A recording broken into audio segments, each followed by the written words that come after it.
always with you.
With you.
Hello.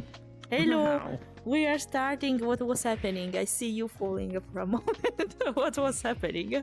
I tried to do something funny. By the way, guys, oh, thanks, Fiona, read my mind. Please consider to write only in English today, because Homie, of course, can't understand Italian. And for me, it works in the same way with Swedish, so please avoid that, okay? It's important. Thank you, thank you. If you want, feel free to pin the message, Fiona. So maybe the others will know that. Hello Daniel, hello Mumme, hello Misha, hello Oli, hello Meetem, hello Snake, hello everyone. Hello Bertie. Look, do accords to yours. So don't worry, so greet wherever, it's fine, because of course our camera are different, guys, so so we greet everyone, even to Homie camera. Bye. Hi. Hi. So yeah, thank you. Over there somewhere. Thank you, thank you. So we have a lot. Turn my camera's back on. Oh, don't worry, it's fine. Feel free to fix that. Feel free to fix that. We have a lot of stuff. Oh, it's the same actually. So you can see, yeah, we can see each other camera. Unfortunately, guys, we can't share the camera on War Chat, so his perspective can be different from mine. And that's the reason why from some time we will see us looking at the random points because of that. So be patient. We're doing our best. Thanks for the follow. Thanks for the follow, Frigorian. Mr. Snake. Oh, it's in Italian. Frigori. It's a name in Italian. Say the frigorifero freddo. It means basically called refrigerator. Yeah, that's it. That's the meaning. Refrigerator. Hello, Lulu. Hello, I hope you're fine. Meow, meow, meow. I will meow at Omi, only no English. Okay, don't worry, Oli. Oh, it's fair. You're both cats meow, after meow, all. Oh, shit. It's fine. You're both cats. I'm the intruder here. I'm not a cat. I'm a canid. So, yeah. Meow, meow, meow, meow, meow, meow, meow. Hello, Lupus. Hello. Lotanno, speak a big snowstorm happened. Lupus. We had a sort of snowstorm. We can call it like that, even during the convention, exactly when there was supposed to be the parade. Supposed, because it didn't happen in the end, unfortunately for us, because of bad weather. It's a shame, because he could use his fursuit, his brand new fursuit. It's a shame. It's a shame. But it's a real shame. Yeah, we did it anyway, just for him, just with him. We did it anyway, going around the city like that with him, and the kids were so cute. They were greeting you. They are so welcoming there. There was one family that really wanted to like they had come. I don't know where you live, but they had come into the city just to see the parade. But the parade was cancelled, I know that. And no one knows that. Like, that oh was God, look at parade. At least there was someone going around the city, exactly. Yeah, it's a shame though. Yeah. I would have loved to see that so bad, because it had to be very good. They maybe made their way into the hotel to actually see them, because you could still go outside and see them outside the hotel, so they went over there. Yeah. I don't know. And it was cancelled, not because of a snowstorm, but it was snowy and icy, especially. So I guess that first fursuiter, it was not the best. Not only because it was slippery, but because they can't see where they are going exactly. The visibility is really limited. So yeah. We walked that way that we were gonna walk with the suit parade, and it was slippery. It was wet. Yeah. I don't think even if it would have been cancelled, I think a lot of at least full suiters would have gone anyway. They would be like, no, I'm not putting my suit for that. No, no. Because it's too risky. Considering how expensive it is, I can get it completely. By the way, guys, we have a lot to speak about. For the ones who doesn't know exactly what a furry convention is, let's start with the basics, I think. But since Omi was there more times than me, 2 times actually, not so much, but 2 times more than me, try to describe how was organized the convention. She called me a veteran. Yeah, for me, he is, okay? For me, he is a veteran. I don't know what's happening with my tail, but don't... You have the collider on. I think. Okay, now it's gone somewhere, so it's fine. Okay. Okay. You have the collider on the avatar. It collides with the couch we have it on. Yeah, I see. Yeah, it's fine. Sometimes we go crazy. It's fine. It's fine. By the way, try to explain us how was the convention, how was structured, what's the difference. I will intervene, of course. He won't speak only, so don't worry for that. But oh my god, I gotta first try to speak. Jesus. Yeah, do that. It's not complicated. Come on. It's complicated. Nah. Well, where am I gonna start? Compared to last year, like it's the same setup basically with how it was last year. It is. That's how a convention works, really. Like, you have people show up, and it's people from like all the, at least this convent, because of the size of the convention, people show up from like all across the world. I know people. Okay, I don't know, but there's obviously people going from Australia, because if you look at the app, we have this like where people came from, like their country that they choose, and they have a few people come from Australia. And few people come from the US, and like I know someone that came from like Japan or like South Korea, I think. So yeah. I found some Asiatic people indeed, actually, but I thought they were living near or by the way in Europe. Okay, so it was a big thing. There was a meetup for Asian first, you know. Yeah, I noticed meetup that. for Asian first. I noticed so that. They came all the way to a meetup in Sweden. It's incredible, indeed.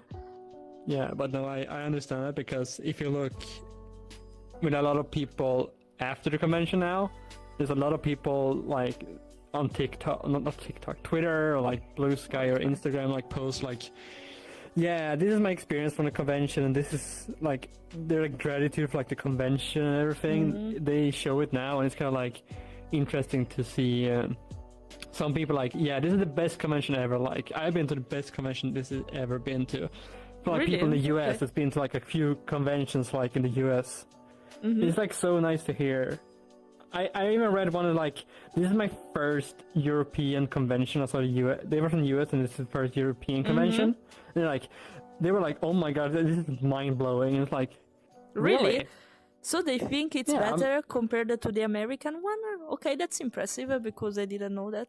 Okay, considering that I think the first furry convention were hosted in America, not here in Europe. So, okay, interesting. I can't say that, but that's the one thing I want to experience like further on. But basically, all the convention really built on the same thing. You have people showing up for the convention, especially the big ones. They show up, and you have just chilling. You have different kind of events you can go to. You have all of these different things, like whatever you like. You can like go to. If you're a party animal and you want to party, you can party all night if you wanna. But if you like want to go to like see fursuiters, like take pictures, you can do it as well. Or if you like, I don't know, you like events. You went to all the events there. Yeah, because it's full of this kind of stuff, indeed. One thing that I have to mention, it was my first one, so let's state that. It was my first convention. I didn't expect it, even if I knew it, of course. I didn't expect it to be divided in 3 different, not hotels, because not all of them were hotels. They were more like big buildings suitable for events, convention in general. And I didn't expect to be this wide, that involves so many hotels, so many buildings that are not even near to each other, not completely at least. Not so far actually, because it's like, I think, 20 minutes walking to go from a hotel to another. Depends, by the way. And it was that big that it requires a free hotel. And even how can I say that? Because when you go to, for example, anime convention, it's only a big structures full of markets and booths, and that's it. Basically, there are not so many events actually in a normal anime convention, just booths selling anime stuff and stuff like that. Then it's people organizing everything else, so meetups and stuff like that. Here it's different because everything is handled by the crew, by the staff of NordicFuzzCon, by the people of the NordicFuzzCon itself, of course. And the hotels cooperate actively with them to organize these kind of events, to make rooms available for them, big enough rooms, big enough stages, theaters, and that was interesting. There was even a theater inside one of these buildings, and that was it's the first time I am in a convention settled in a place like that. So I was surprised. It was actually an hotel with a lot of comfort areas, meeting areas, events areas, so room stages, and it was nice. I felt a little bit important because I'm pretty sure Clarion is a 4-star hotel or something like that. It's my first time in a hotel like that, so it was like, okay, interesting. So yeah. Everything was basically handled for these 3 hotels that were in the center of the city, so kind of near to each other in Malmö. I pronounced it correctly, I hope. Exactly. And and I was also surprised to see that... thanks for the resub. Close gap. Thanks for the resub. I was surprised... Yeah, exactly. Yeah, the atmosphere was like that every time, so it makes sense.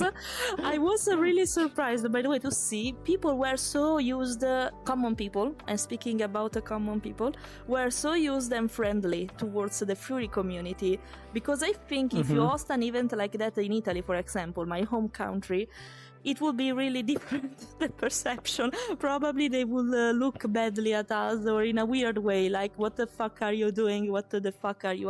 Here they were happy. It was like for us going around the city with a costume, basically, for carnival or stuff like that. Yeah, like a lot of the people on the convention was really like, oh my god, serious, like, I don't know how many showed up at the open house on Friday, but it was a lot of people I saw when I was there. Yeah, There's a lot of people like first. Yeah, and even after the day, people were still like showing up outside the convention to see like fursuiters, like the day after. They couldn't go into the hotel because the hotels during the week we have there, a lot of the hotels are they're like reserved. We have communicated, or like the people holding the NordicFuzzCon convention is speaking with a lot of different hotels and a lot of different people. Yeah. That like they make up like, okay, this is the week we have there. We wanna reserve the entire area for ourselves. We don't have security. That like only these people that attend the conventions can go in, and you have like different. Like a lot of the hotels are fully like the 2 hotels, the Comfort and the Clarion, the 2 main hotels that we were also having all the stuff in. They were fully reserved for furries. It was only furries there, and I think a lot of the different hotels are also like only furries are like the rooms are booked for furries, because basically during the week. Or like during the year before NordicFuzzCon, like all the work they put in before NordicFuzzCon happens, they like talk with like, okay, this is the week we're gonna be here, and this is gonna be like this much many people are gonna show up, and yada yada yada. And they'd be like, so we wanna reserve all the rooms for NordicFuzzCon in case, for all the attendees. So they reserve entire hotels for the furries, just so they can have room for everyone, or like almost everyone at least. That's important, I guess, because otherwise there would be a really weird mixture of people inside a place where they are not supposed to be. Not because we don't want them, but because it's another context. So yeah. So yeah, By the way, no, tell me. So on my stream, I don't think you can see it, but like I have these photos I took during a convention that shows up on the screen on my stream. No, I can't see it. Wait, I can open your stream. It's fine though. It's what kind of picture is it? Look at home the pictures channel. are Clarion. So if you look at the pictures of my stream, you see Clarion show up sometimes here and there. So yeah, basically that hotel was like only reserved for furries. Like all those 24 floors were furries. And some rooms were crazy. Insane. Some rooms were crazy, especially during night, guys, because I could see a lot of lights occurring in a really short time frame, like disco lights, basically colorful rainbow one, etc. And they were going like that all the night, and I was like, okay, they are enjoying they are hosting a party in a room, and it was possible to do that actually. Thanks, Panda, for the resub, by the way. And one thing, guys, we want to reply immediately to your questions, but just be patient. We will read everything and reply to everything. One person from YouTube, you can see that, I guess, so me, is asking us if you were been in a American convention, but considering it was your first one, I don't think so, right? No, none of us. Only European one. So yeah. How do we compare? I don't know. I can't make a comparison, unfortunately, Riley, and because we never went there. But for what Omi said before, something happened. Hold on, were you at the con, Lupus? Were Lupus at the convention? Where was the What? What's happening? Lupus were at the convention. No, okay, another. What? You didn't tell us? Are you serious?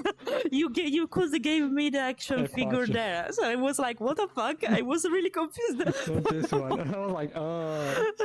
Okay. You shocked us for a moment. What he mentions, some special room. Yeah, room parties are for a lot of furries that show up. A big part of their week. I know people they spent not the entire week, but they spent. The entire night is having room parties, just hanging out with people, with party stuff and that. So for some people, it's that's their week, that's their funny thing. And also, I saw Platinum Blunion. They were at the con. Speaking of, basically, yeah. They were at the con. I want to see you, but I couldn't find you, Fleira. Yeah. By the way, speaking about the let's imagine basically an hotel. Decorated is the right word. I don't think so, but let's pretend it's fine. Hosted basically for having a furry convention, and even rooms are just for furries, as Homie said before, and so you can enjoy the building basically completely. You can go up, rest a little bit, go down, enjoy the convention if you rented a room there, of course. In our cases, we rented a room outside also because they were a little bit expensive. So in my case, I couldn't afford that. So I said, okay, let's go away. Also because of Yuna. I had a dog with me in the meantime, so it was complicated. But I'm pretty sure there were a mess probably also during the night and between the rooms because they were hosting parties, having fun. So I'm pretty sure it was not that quiet place probably, but it would be fun, by the way, to see it. It would be fun. Actually, I don't know.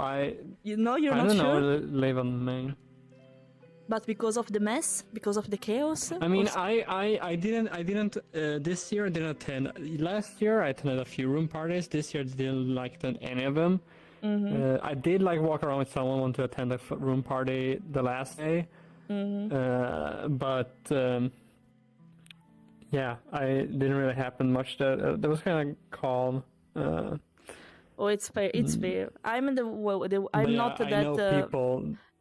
Because of people. I know people show them oh my god, this is a crazy room party. I'm like, huh? Okay. I completely feel you because I'm not that party animal too in the first place, so I completely understand it actually. Thankfully, my hotel was kind of calm. I didn't hear anything happening at my hotel. I was in a bed and breakfast really far from the convention, so it was nice. It was quiet for me, luckily. Also because I needed that for Yuna. Yuna barking at the door all the time would be not nice, so yeah, no. So you have a rent a room to enjoy the convention.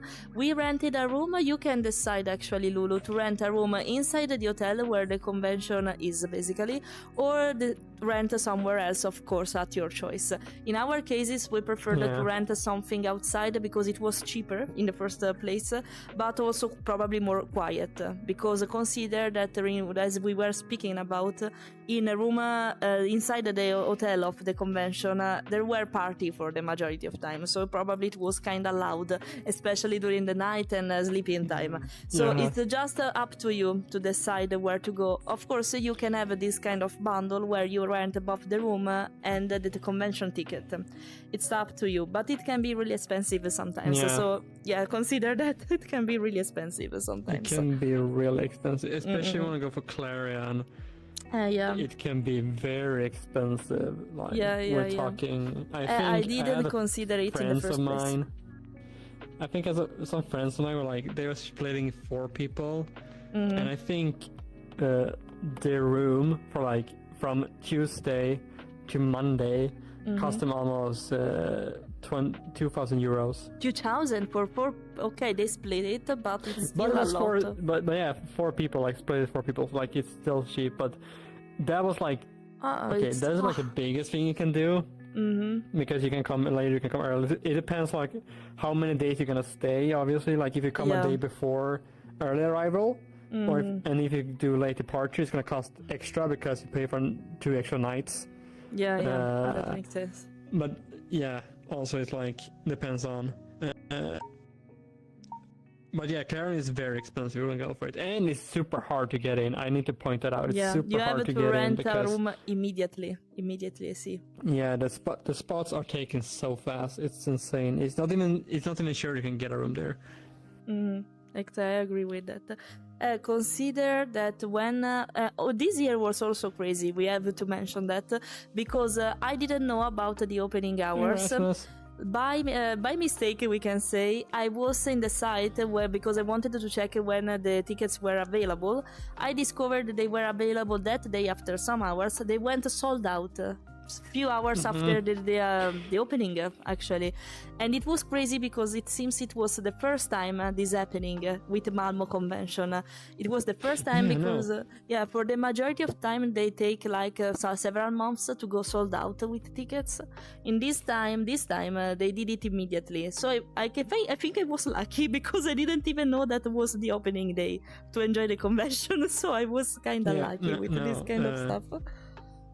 So basically, the previous years, the con did not have a limit. This is the first year it had a limit on how many people they could take in. Because of the venues they has this like, you can only have so much people in the space at the same time. And it's really big and really crowded now, the NordicFuzzCon. So basically we had to put a limit from last year because last year we were like 5,400, I think, somewhere between there. And this year we were like 5,900. So even then, the limit for this year was 5,500. But we even surpassed the limit because of how many people booked at the same time. Before the convention could be like, oh shit. We are going to mess up this year, and it happened actually. Spoiler! It happened. It went by so fast. It's insane, like how fast it went by. Because previous year, you could book a con like the con like a month early. It didn't really matter because you could still come in. This year was the only time where like they had a limit, and it surpassed the limit in like just a few days, just a few hours. It's insane how they did that. Yeah, It's really indeed. insane. And that was something probably for the staff. Also because for what I discovered and I understood, for the majority, they are volunteers. They are not really part of the convention stuff. So it was messy, especially, we will going to talk about it, not now, but especially in After Dark event. You weren't there and you didn't lose anything actually because it was almost impossible. You were yeah. You were at the house, haunted house, so you managed to go inside thanks to that. Okay, sorry. Yeah, we can Sorry, try. I forgot it. My bad. My bad. I forgot it. I can explain later what I was doing there. Yeah. No, actually, it's fine. We can speak about it, so don't worry. Not specifically, of course, because Twitch doesn't like it, but we can speak about it, so don't worry. So what happened at convention was that. Now I can say it. You know when people like each other, they Too do much. certain things.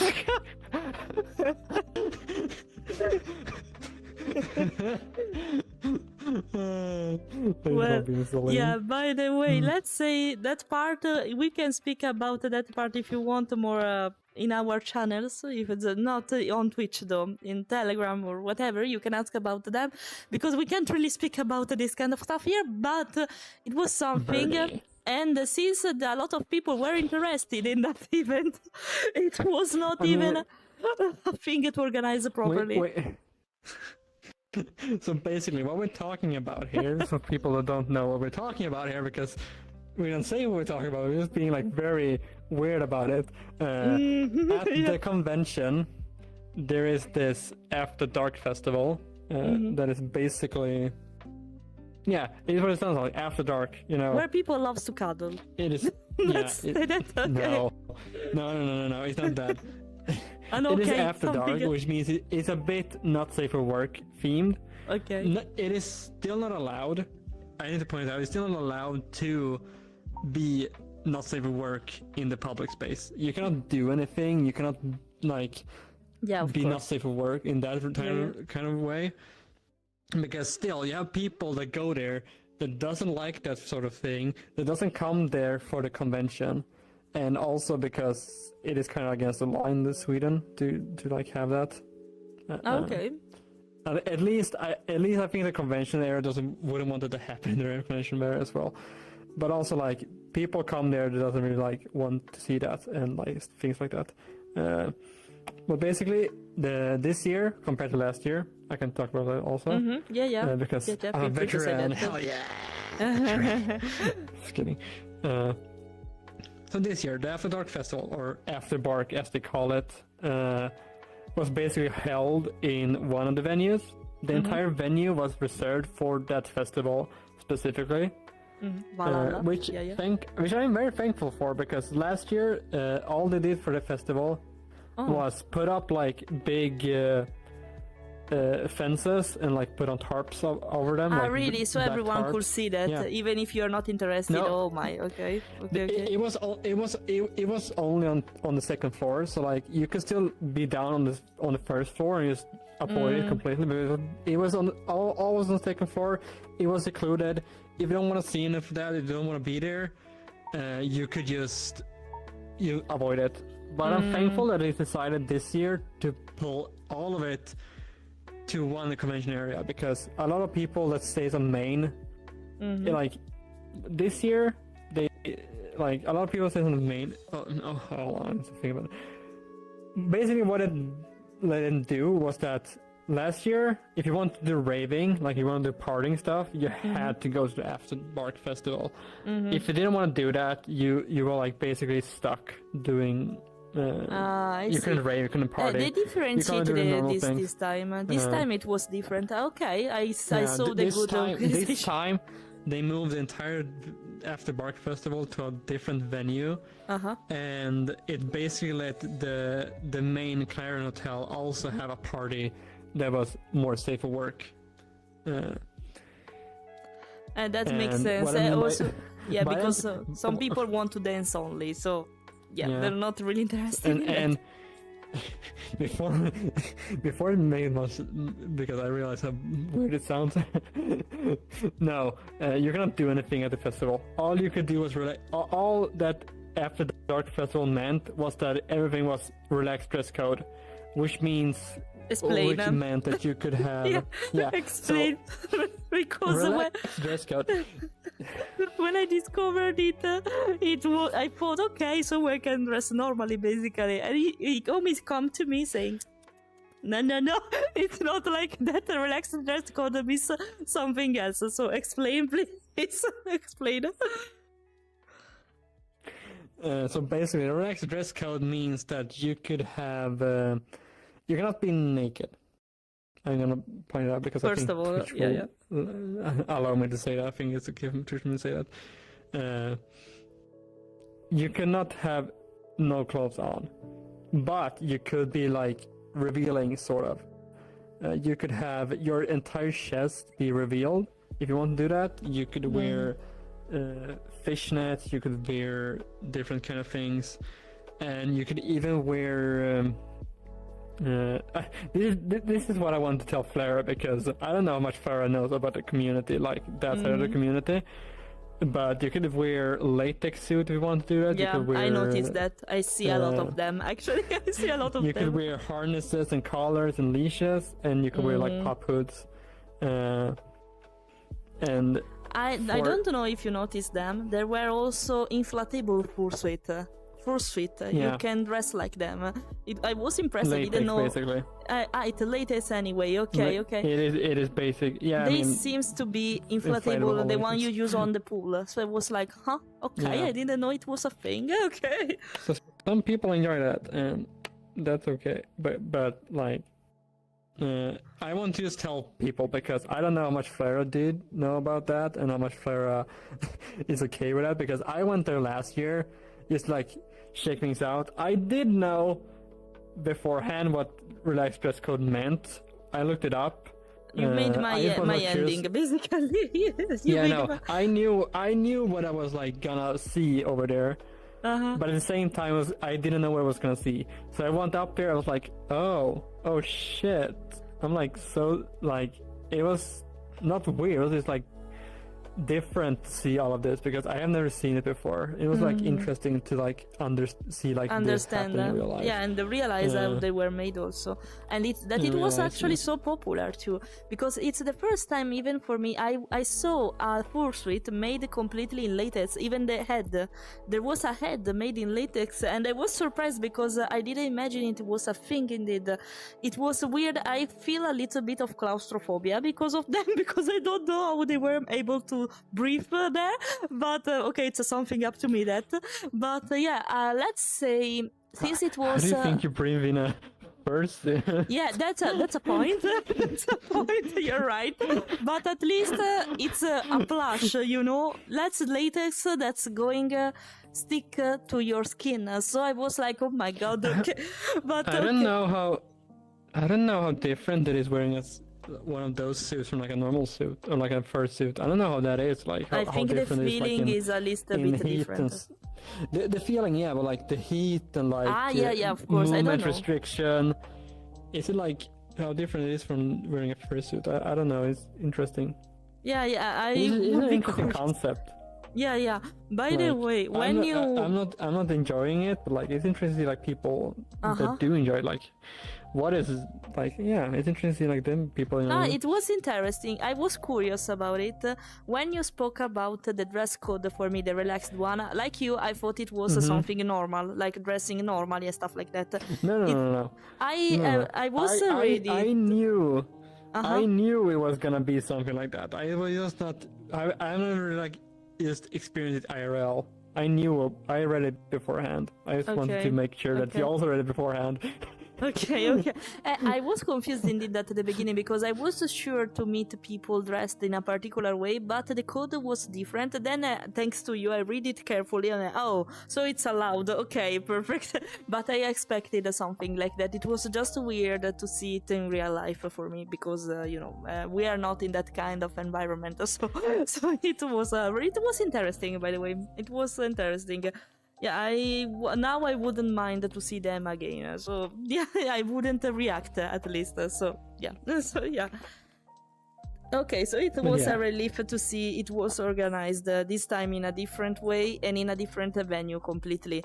Yeah, having it the same building of another event was like, because in some way you were going to see them even if you don't want to. So, okay, that was a nice thing they had. It was chaotic anyway, probably also because of a lot of people were interested in it, and there was not enough space to allow all of these people to join and see what was happening there. I was one of them. I didn't manage to see the market, for example. I was a little bit curious about it. I didn't manage to because they weren't able to manage the queue. So we were a little bit disappointed by that, because we made a queue outside to discover that there was another queue inside and that it was full, so we wouldn't be able to go inside the market. A little bit disappointing. Yeah. I can understand that it was a problem related to the number of people inside and the number of interest. Valhalla was not so big compared to Clarion, so I can get it.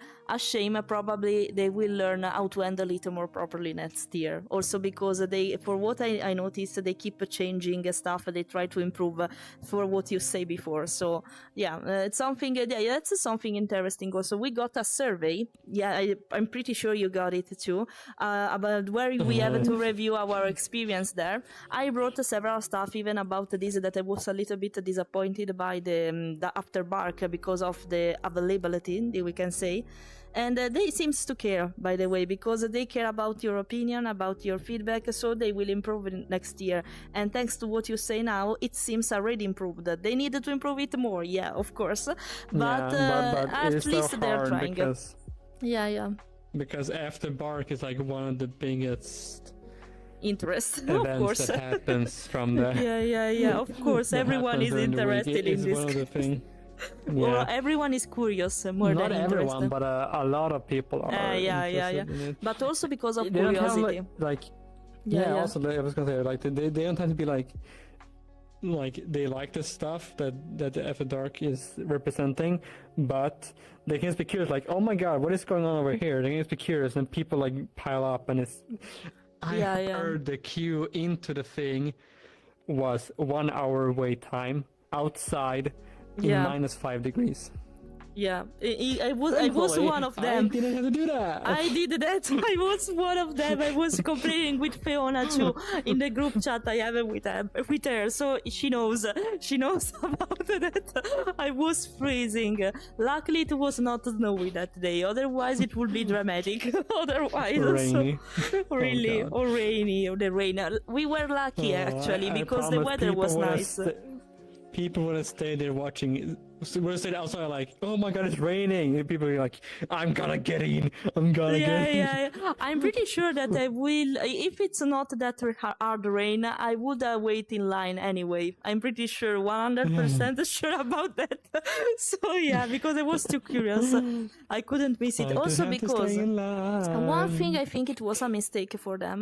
They hosted this event only one day. I think it was necessary to host it multiple days. I know the time was not enough, probably, to host an event like that every night. But one day it's not too much, in my opinion. That's we'll see. Maybe they increase in 2 days. That can be one way to improve it, to be 2 days, but it's like, then they're gonna have to change the schedule for like. I know. It's not easy. I know. It's not easy. Also because, trust me, there are a lot of events going on, panels, entertainment, dances, singers, a lot of stuff. So I can get that it's almost impossible to host everything. Because if they have it 2 nights, they're gonna have to, because of how it is, like the line into it all. Was like they're gonna have to take down a lot of events that happen in the evenings as well, because of it all, because people getting in and want to attend events. So it's gonna be difficult to make it, because they have to cut down so many events that happens just to get an After Dark festival. Like, sure, I guess you can have that. It depends on what people want, but at the same time, like, some people also want just having more events to go to in like the days. No, I understand that. I so it's agree gonna be- actually, because I'm interested, but until a certain point, because I'm just curious basically. But if the affluence of people were so big, maybe next time they should consider to host it for one night more, even on early access, maybe not during the start of the convention, but where for the people with early arrival, for example. That can be a solution, for example. So if you want it and you want to see it, you need to come beforehand. I think this case can work. So yeah, they just need to think about it. Probably, I'm pretty sure they will solve it. They will fix the issue. I'm pretty sure about that. So yeah, just a matter of time. Now, I want to speak, not speaking about not safe for work stuff anymore. I wanted to Yeah, we can move on from that. We're thinking about that now. I wanted to focus a moment on the open house thing again, because if you don't know or didn't understand exactly what it was, basically the convention allowed the normal people, we can call it like that, allowed the normal people to come inside the convention without a ticket, or more specifically with a daily ticket, and so they can enjoy the convention without paying the same amount of money we paid for 5 days in a row, basically. They can look at it and see how the furry community is, basically. So there were a lot of families with children going around on Friday, if I remember well, it was on Friday, the open day. Yes. Between 12 a lot of and families, 5, I think. Yeah, 5 hours. a lot of people, normies, we can say, going around the convention, asking for pictures, for stickers. In my case, I gave for free stickers to some children around the venue because they wanted it. They were so happy to receive it, so I gave some sticker to them. And it was nice, by the way, because I didn't, as I said at the beginning, I didn't imagine them to be so furry friendly, we can say, because if you go abroad or in particular countries, they would look at you in a weird way instead. Instead, they were happy to see you. It was like a carnival for them. And it was really nice to see. You normies, you're right, Fiona. You know. So the you normies, we like normies actually. You normies are, yeah, just kidding. So yeah. What was I gonna say? I forgot. I was open gonna house, say about the open house children. Open house. Shit, I forgot. Yeah, basically, I will not do a lot on the open house this year because I had some stuff I want to attend that was going on the same time with the open house. It's a kind of. I didn't attend much, but yeah, a lot of normies that come, or like families. Oh yeah, I was gonna say that. Hold on, I'll come there. A lot of the families that show up there, they have like, or wait, thinking it's hard. Don't worry, it's fine. I do this a lot of time. The people that shows up from, they may have the same interest, not in maybe fursuiting or furry stuff, but they have like the same interest. Like last year, I was at the convention at the open house. I was gonna have a meal. I sat down just having a meal by myself, and then I heard like this mother. I think I told you this actually. Probably, yeah, I remember. I had this mother behind me with her 2 kids.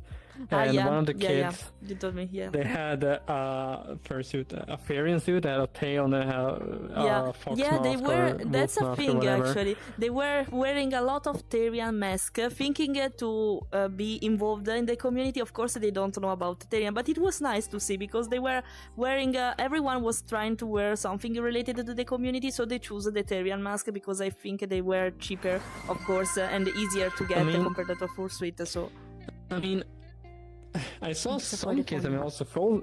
I saw some of the people also, like some of the kids, also having a suit. Like they also had a head, like a fursuit head on them. And I find it so interesting because some of the kids, or like even the parents, or like even the people that come there, can be furries. Maybe they don't have. Maybe they didn't have the money to be there. Maybe they had a family to take care of, so they couldn't be like having that. Or maybe they're whatever. It's so much different why they can attend the entire con, but of course. I think also that the furry fandom and the fairy fandom, or like the fandom, the fairy and the furry community has increased so much the latest years. Like the popularity, the knowledge about them, the like. it has increased so much that people be like, oh yeah, we should like go there and like see what this is about. It is quite interesting. It was nice so indeed. Yeah. So, but basically, what I was talking about with the parent I met last year at the first con, she told me like she was there. She was like, didn't know what you're gonna do. Like, where could they walk around? I was like, yeah, you can like walk here. I started to have a conversation with her, and it found out that like she herself wasn't a furry, but she had done LARPing. Like she had done role playing in real life when she was younger. Oh, okay. She enjoyed. She has a hobby in role playing. She has a hobby in like LARP, D&D and like yeah. LARP. Okay. LARP. She had a hobby in like she had at least a hobby. I don't know, or I think she had things in that. She enjoyed like the movies, like Disney movies and stuff like that. So a lot of people they come there not only because a lot of families come there also because of the kids. They want to see the kids, but also like a lot of parents be like, yeah, this is like something I did when I was young, like something similar. I did the anime, I did cosplay, I did the role playing, I did this when I was younger. I still do it. Or like this is I like this. So they come there because they like it. It's like something different. It's like something fun to see. It's nothing. It happened once a year, you know. They don't see it in a bad way. They don't see it every day. Yeah. It's a thing for the people living in Malmö to be able to experience this once a year. This is the only furry con we have in Sweden. This is the only furry con we have. At least you have one. Yeah, they can't. You also have one okay, not in Denmark, but in Italy it's has kind a of few new. ones. Yeah, it's kind of new though. Yeah, but like the country is so long, and it's just one city that has this happening once a year. It happened before in Stockholm, but it was much smaller back then. I don't know how many remember it. It was like I think like 6-7 years ago. They swapped from Stockholm to Malmö because of size and access also, because Stockholm is so big and it's kind of hard to access it sometimes. Okay. Yeah, it's also the capital. Because Copenhagen. Copenhagen is so much easier to fly to when you are from outside the country than flying to Stockholm. That's true. And Copenhagen is so close to Malmö, it's like super simple to get there. It was a lot of reasons why they swapped it. But for the people living in Malmö, this is like an experience for them every year. Not a lot of other countries, a lot of cities in Sweden get to have this thing happen to them a lot, which is quite interesting to see. Like, how often do you have 6,000 furries with colorful suits walking up and taking over the cities, walking down the streets? Not a lot, I can tell you, here in Sweden. Not a lot of times. Yeah. I can get it, but also because, for example, in Stockholm it was the capital, so of course it was probably more chaotic also to handle different hotels and stuff like that.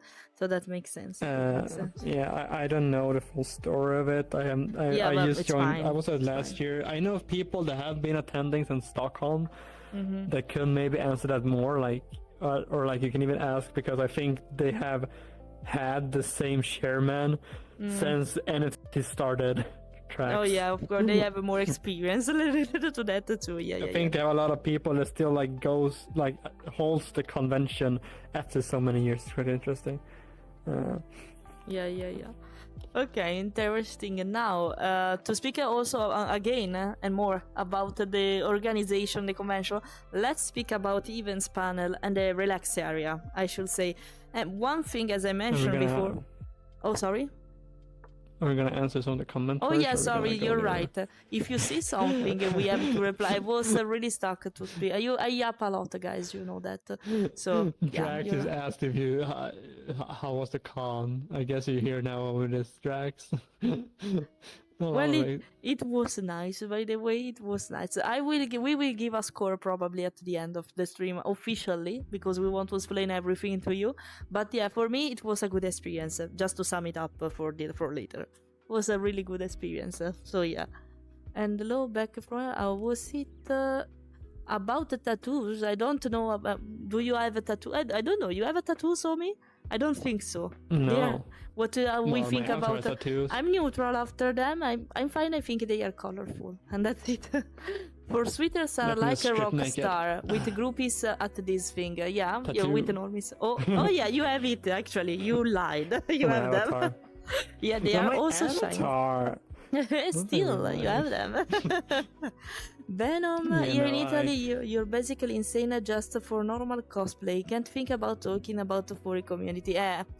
But because it's not, unfortunately for us, we are that kind of community that it's not well seen from others for the majority of time.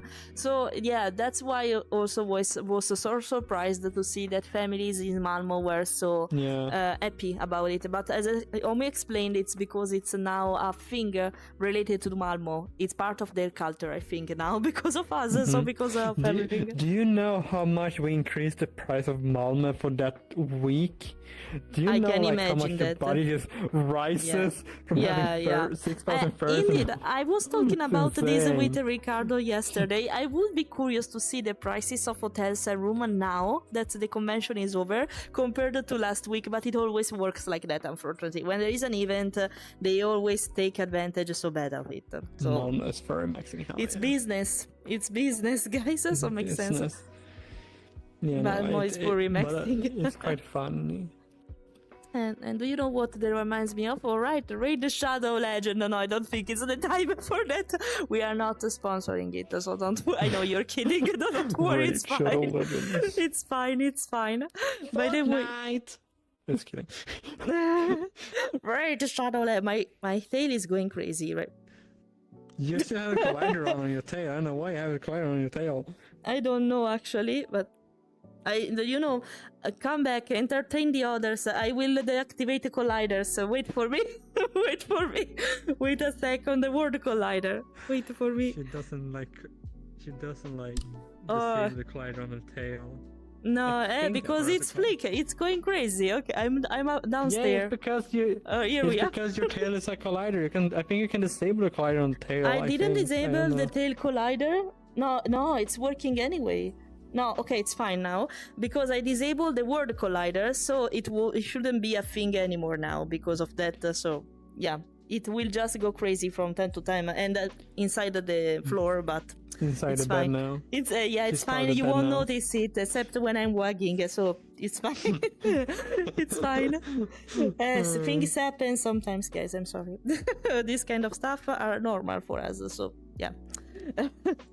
By the way, yeah, if we have now to speak about the panels, events, entertainment, one thing to mention about the furry convention indeed, compared to a normal one, like I was saying before, it's full of comfort areas. And what I mean with that, sofa, relaxing area, full of full of sofas, full of chairs, full of these kind of places where you can just sit down and relax. Actually, at the first place when I arrived, I thought it was something stupid because I say, who wants to relax in this kind of environment? We want to have fun. Instead, it's necessary. Now I get it. At the end, who wants to relax at a convention? Yeah, that goes, exactly. You know, I was like that. That makes sense in the first if you don't think clearly about it. But after 5 days there, guys, I was collapsing. My energy was completely drained because it's a thing if you go to a convention for 1 day. Imagine doing that for 5 days in a row with a lot of events. Also,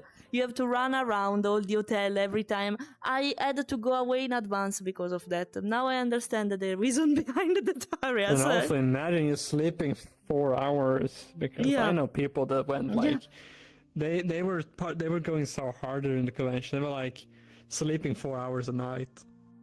4 hours. Because they want to spend the time. Yeah, I can get it because you have so much to do that you want to take advantage of everything. Oh. And I completely understand it. Wait, I'm trying to take the camera, sorry. Okay, because I moved. So my bad. And so I completely understand it. But I don't know how they were able to do that actually, because I was exhausted at the end. I missed the Furovision for these guys. Furovision, I was really interested in that. I had to miss it because I was exhausted. I couldn't stay there for longer. I was completely exhausted. You get to see the singing once they release the videos on YouTube. Yeah, actually, I managed to see the last singers in live when I was at home. I managed to see the winner. right, It was an Asian people. An Asian guy, sorry. So yeah, he was really good actually. He has the charisma, so I'm happy about him. And yeah, I managed to see it online, because if you don't manage to attend the convention, guys, but you are curious of what's happening there are a lot of live stream events hosted by the website of NordicFuzzCon indeed, and you can look at what's happening there in real time. Then they will publish it in a later moment, not immediately after the convention, sometimes before the next convention. I noticed that. But yeah, at least you can recover them a little bit. At least you can recover them. You can find NordicFuzzCon on YouTube for the videos of it all, like previous videos from the previous years. Yeah. They upload the main events. Yeah, of course. Yeah, of course. Not all the events, it's just the main events that the NordicFuzzCon himself holding, because a lot of the events held at NordicFuzzCon is volunteer. Oh yeah. A lot of the work put into NordicFuzzCon is volunteer work. So yeah, people be like, yeah, I want to put on this event, I want to have this panel, I want to talk about this, I want to show this, or like you have the few bands that show up, the one even furries, they were like show up because they were like maybe asked to do it, but also like they want to show up because they want to have a concert perhaps. Yeah. Maybe they get paid, I don't know. But like a lot of the panels are but if they are volunteers, held by volunteers. Yeah. It was called soup. I see. The part of no, the stew. So what? Stew. You have stew. And Staff what and is crew. the soup? So there was another thing of volunteers, like a group of volunteers that can help. It was called soup, like the thing you're drinking when you want yeah. That's so that thing. Basically, there's two types. There's stew, that they call them. Staff and crew, they're basically working there during the convention. They have like this amount of hours you need to work during the convention to be a staff and crew. Everything is volunteer, so you don't get anything paid, sadly. You get trinkets. You have a stew lounge that you can like go up, have a drink, and rest at. So they do get things. They also get like early access to hotels, and also they get rooms at the main. So they have it easier to gather up in the main. So they have that, but they don't get paid at all during the convention. They do it because they just help. They want to help. They want to be part of it. I see that they get some rewards in the end. They didn't explain what kind of rewards, but they I do think get a few rewards like trinkets and merchandise and stuff like that. They do get that. Hi Sene, thanks for the follow. Hello. They have a sound on. Venom is saying, chair is actually the thing that most convention need. So many times I had to eat and rest or on a distinguished floor. Yeah, I get it now. They had a lot of chairs in the convention area. Yeah, a lot of chairs, resting rooms. Yeah, a lot of them. And it's I thought it was something stupid, but it's actually really useful, especially for fursuiters probably. More than normal people. Welcome to the stream. Some other useful personnel, soup. That's the meaning of soup. Some other useful personnel. Thanks, Rezo, for that. Answer that. Yeah. What was the theme to the convention this year? Circus. It was a circus. This year was circus, and I'm so sad because I discovered that last year instead it was Sakura stuff and something related to Japan and temples, Japanese them. I'm so sad because that's my team. I missed it for 1 year. Fuck, but okay, it was circus. It was nice. By the way, they also had an event related to circus. I didn't manage to see it because it was coinciding with another panel. But basically, that was just an circus group, not furries. I'm gonna add it. They're not furries, but there was a circus group, a local circus group I think it was, that came there, had a circus show. So they did juggling, circus crew. god, I missed it. And it's No. juggling. I that completely missed it. thing might been recorded, I guess, because it was held by the convention. So I think that one can be recorded and put on YouTube. Maybe I'm not gonna say I will be it will curious but to see that. I will try. I missed it. I'm Yeah. sad. I missed it. One, by the No, way, it's okay. Likai is saying gatto. Gatto is referring Yeah, to you. gatto. Gatto, it I means know, cat. Likai. I don't want to be off topic, but as a non-sweeter, I have to ask something. How do you handle cold and hot temps in sweet? This is a question for him because I don't have a fursuit at all. So, explain. Are we gonna take it now, or should we take it when we do the thing about it? No, in this case, I reply to this now. It's fine. Okay, It's so fine. reply It's now. fine. It's fine. It's fine. We have a schedule, guys. That's the reason why. Well, but it's I fine. can't say it a lot because I don't really have experience, especially full suiting. Yeah, I have had heads on before, and I just got my head this week during the convention. I got my own head. You see up here in the convention, I have a picture showing up of me in my head. He's so adorable. This guy in a head. That sounds so weird. It's on my stream. If you people from if people watching Fleira ask what the fuck is he talking about, Yeah, it's look on my at the stream. homie I have, stream. Yeah. On my stream, I have pictures showing from the conventions. Pictures that doesn't show other people. Because yeah. It was a nice idea, so. But yeah, I have not full experience. Like I haven't even tried a digital suit on or like a full suit on. But I heard from a lot of people that I know of, and especially when I had the head on, it was hot. Like it was hot when you go inside. It was very refreshing when you went outside because climate in Sweden right now is so perfect for suiting. It's perfect. It is. Yeah. It is so perfect. Like you can go out and not freeze at all because you have full suit on. You are comfortable, I can probably. say it was thanks to kind the of full hot suit. because I got Under Armour on then like for most of the convention because I was freezing when I went outside. I didn't have any. I didn't want to bring any big irritating pants like winter pants. It's called. I didn't want to bring that, so I bought Under Armour for myself. And because I also wanted to go out with a jacket on to maybe like just hang with fursuits on side, I also got Under Armour on my upper body, and that was hot sometimes. It was super hot to walk around in that inside of the convention. So sorry, in the meantime, I couldn't take it off because it was underneath all my clothes. Sorry, wait a sec. Sorry, there were ants going all around the stream in my case. Sorry for that. Wait, I'll put my stay home busy, so okay. At least. But yeah, what Birdie said in stream as well, or in chat, a lot of people use as fans to like cool them off, or they go outside in this weather now. Thankfully, it is the weather now, because the ringers go out. But I know other conventions, especially in the US, and especially during the summer, that gets so much warmer that you can't. It's super hard to suit a lot of the times because it's so hot to do that. So that is why. I don't know every con has it, but at least this con has an entire room that's called Fursuit Lounge, where people can store their suits, store their suits, repair the suits a bit. They can undress from their suits, and undress fully. They can undress from their suits. Of course. They can dry their suits.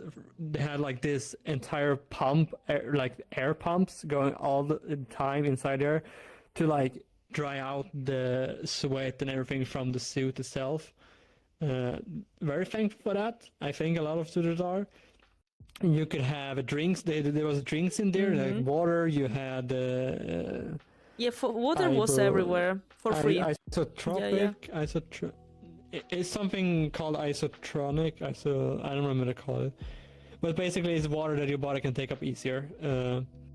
They had that in the Fursuit Lounge. They had big, huge fans that people could like stand in their full suit and just get blown with this insane amount of air. I went in front of that thing for 2 seconds. I was almost flying around the room. It was that strong? Okay. Yeah, it was super strong. I was like, I'm just gonna pass by the suitor, like standing there, like drain himself off in suit. I was like gonna walk past. Okay. I'm like, oh, so shit. just to understand how strong and how needy it is to have for sweeter especially. Yeah. I know, by the way, there is also a gear you can wear under the suit with a liquid, basically, that if you press it, it will release a sort of cold feeling or something like that. I think I know it exists. Are they calling about the Ice West? Okay. So there are, if you really want to put money into it, if you really want to have shooting for long periods of time, there's something called easy cooldown, which is basically, or different similar things, but easy cooldown is a more popular one. It is basically a vest that you put on, and then you have these cold bags with like some gel in it. Yeah. You put it into a freezer, freezer, and then you put it into the vest when you're gonna suit up, and that holds your temperature low. It doesn't give you. It still gets hot, obviously. It still gets hot because you have a full suit on, like covering the entire body, fur across the entire body. Very little breathing room in that, but it helps you keep that cool for a little bit, for a bit longer period of time, when you want to suit for longer periods of time.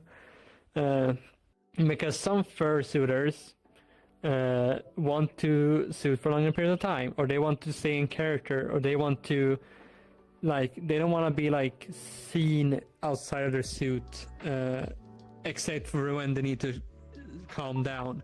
Like, they don't want to be walking around in half suit. They want to be walking around with their heads off, because they want to stay in character. They want to be the character. They want to like not show themselves without the character on when they are in suit. They don't want to. It's called poodling.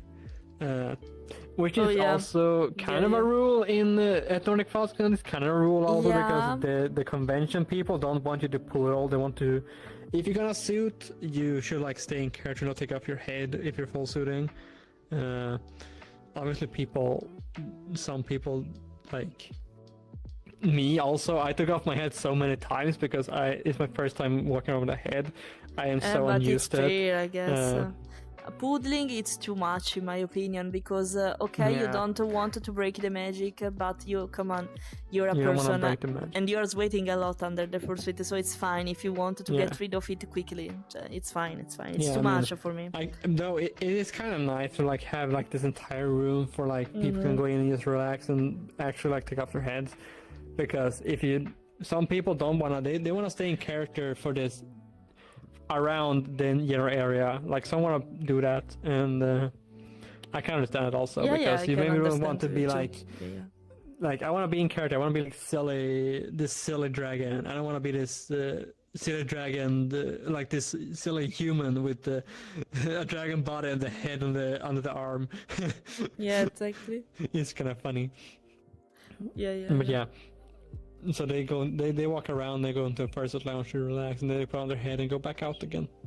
Some do that. Actually, Venom is saying a human body and fur head is okay, but fur body and human head is creepy, man. Actually, I saw several of them, and they were also wearing the balaclava. And it was not weird, it was just out of character, in my opinion. And well, that's fine though, because I could understand it was uncomfortable maybe in that moment for them. So it's fine. It's less impressive than you imagine, in my opinion. Less impressive. I mean, if you are still on the subject of fursuits, we can like talk about how it is like attending the convention with and without a fursuit at the same time. Yeah. If you want to go into that. We can, since we are speaking about this, why not doing that? we can immediately jump in that. No. Actually, okay, by my perspective, if I can say that, I was without a fursuit because I don't have it. I can say, after the convention, I'm not sure I will ever want a fursuit, because even if it's magic, because you can impersonate your character completely and it's more immersive, it's also painful, okay? So I'm not sure if I would love to have a fursuit. You gotta go for some paint, look pretty. You have to suffer. That makes sense. But it's too much. Also because considering I suffer the heat a lot in general, so I don't know if I can stand for an entire day or even half a day a full suit on. With a partial, it's probably easier because at least you have a ventilation in the rest of your body, except for the head and the hands. Okay, maybe feet, okay, but at least your body can breathe out everywhere else, okay? Yeah. So yeah, I think thanks to this convention, I'm not sure anymore if I will have a full suite, except for some minutes or hours, just some of them, because it's too much. Congrats for them for enduring this long during the convention. Luckily, in Malmö, they decided to host it during winter time, and that's perfect for fursuiter indeed. And apart from that, I enjoyed it anyway. Despite not having a fursuit, I enjoyed it anyway because there were so many events friendly for everyone, fursuiter and non-fursuiter, that it was really easy to integrate. Of course, with the fursuit, you enjoy it even more, also because you can play as your character, being stupid, we can say, being silly, act as an animal in some way, like, you know, when you want to boop someone. If you do that with a fursuit, it's good, it's nice, it's cute. But if you do that maybe with a flesh body, we can say flesh suit, like Bertie said, it's different, because of course it seems more cringe. It's cringe, not cute complete. It depends, of course. But you can impersonate your character way more, of course, if you have a fursuit. But that's not a thing to block you. It depends by your personality, by your charisma, by a lot of stuff. You can do that, but of course it's easier with a fursuit. Speaking about about everything else, I enjoyed the convention anyway. I would love to be more recognizable, because during the convention, since I'm a content creator, I had some friends. I meet some of you, some of my viewers too, that I don't know except of being a viewer basically and commenting my stream from time to time or my post. I met some of you and it was really nice, but sometimes it was really hard to discover me in the middle of in the crowd of a fursuiter, for example, because it was not easy to recognize me, and I completely understand it. The only way to recognize me without a picture and without just looking at the picture maybe was through the picture and the badge, and that's it. Of course, a fursuit stand out a little bit more. So if you are a content creator, maybe considering also to have only the head can be useful to make you more recognizable and to stand out a little bit, but not because you're Vanity Fair. It's not because of that. It's because it's easier to recognize you, and also to allow your friends to recognize you more easily in general, because a lot of us never met in real life. So it's really difficult to spot someone in a crowd full of fursuiters and people. And I completely understand that. Even if you have a picture, it's hard to define someone if you never met that person. So it took me a while to find you. You see, we actually arranged a meeting, so it was easier for us because we text on Telegram and say, oh, you're here, okay, I'm here, okay, let's meet somewhere, and it was easy because of that. But if we don't do this, it's not that easy to do that. Consider that during the queue at Dealers Den, and we will speak about that because some of you asked about it. Yes, there is Dealers Den in the furry convention. We will speak about that later. I was on the queue for the Dealers Den, and someone, while we were waiting for the line, looked behind me, look at my badge, look at me, look at my badge. But I know you. It happened literally something like that, and it was like, oh yeah, probably because of my video. You're Fleira, I see you. And you see, even if I am, the people knows that I am there, they can't see me easily. So I completely understand that. Indeed, there was someone here, Plat. I read your message. Hi, he's one of my friends. He didn't manage to meet me because of that. It was not easy to recognize each other. With a fursuit, it's easier because it's bigger, it's colorful for the majority of time. It has a particular feature you are used to see in social media and stuff like that. So of course, it's easier. By this perspective, having a fursuit. I can fully feel that. Like, yeah. This convention was not really the same because I knew most of the people that I met. I knew beforehand. Like, I seen them before, I knew them beforehand. It was you, and like the people that I met, like you, Verdi, the other ones, I kind of like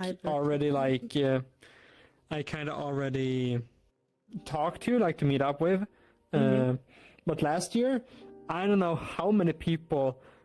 Okay, how many people? Like a few people. I was like, look like, and I like. I recognize that badge. Hold on a minute. Because Hold that's the only on. thing for which you can focus on to recognize someone, but it's not that big the badge.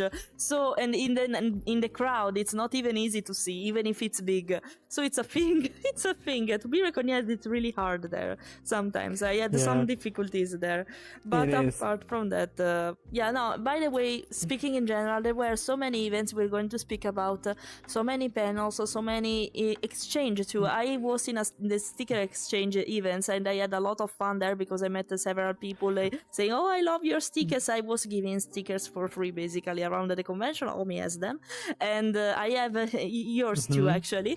So yeah, it's a tradition. We can say it's a tradition in the furry convention to share stickers between each other. It's like a visit card basically for us. If you're not an artist especially, it's a way to recognize and to give a souvenir, we can say, to each other.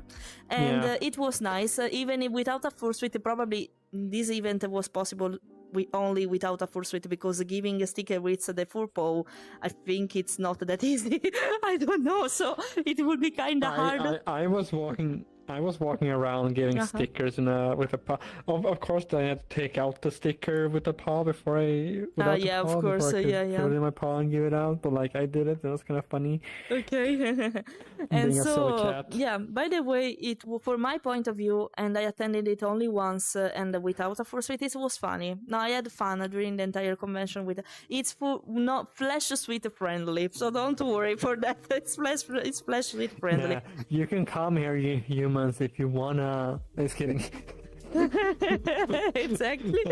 By the way, maybe if you have a fursuit, it's easier to get involved in new groups and conversation because you can act silly, maybe, but I'm not sure. Omi will speak about this soon. And you can, depending on your character, charisma, personality, it's not that complicated to be involved in a group. Actually, I didn't have any trouble with that. So. Yeah, what's your experience instead? Is this time for Homie was the first year with a fursuit, partially, but it was a fursuit. It's a partial. So yeah, explain. Yeah. So basically, this year I got my head during the convention, from a friend of mine. I made it. Did you have the shadow thingy done? Oh, if they are related, speak about whatever you want, Obi. Don't worry. So basically, my friend made me a suit head. I'm gonna go big shout out to Sushi Beetle. Shit, I forgot to give that one to you. Sushi Beetle. Sushi Beetle. Remember that. Can you find it? I'll try. Sushi Beetle. Sushi Beetle, right? Do you think I can give a shout out? Oh, look at Homie channel, it's better. Look at Homie channel because I'm not sure if I will write it correctly. Does she have as a Twitch or something like that? Yes, I forgot to ask you the link beforehand. So. Shit. I'll take your time. Hold on. We are shouting the fursuit maker of Homie, if you're asking. Yes, I need to give him a big hacking shout out because it would be weird if I didn't do that. Don't worry, it's fine. Oh, Verti is saying that your sticker survived the road until his house, by the way, Verti. So it's strong. It's a strong sticker because he attached it, guys, to the car. And probably was a little bit worried to lose it during the way home, that it was a really long way home. And he survived, even to bad temperature, bad weather, so that's fine, that's fine. I definitely sent you the thing in Discord if you wanna. On Discord, wait, I have to open it, but I will. So I will link it in the chat.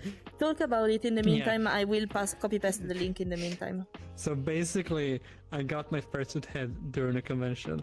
My maker crunched the last 2 weeks to get the head done for the convention, and he even said on Wednesday doing the last thing on the convention to give me my head.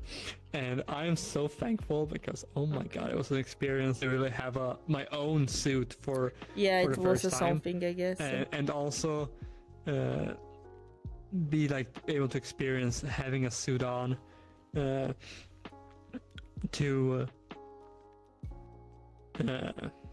basically have my own suit to have fun with. And as Fleira said, you do get very suiters.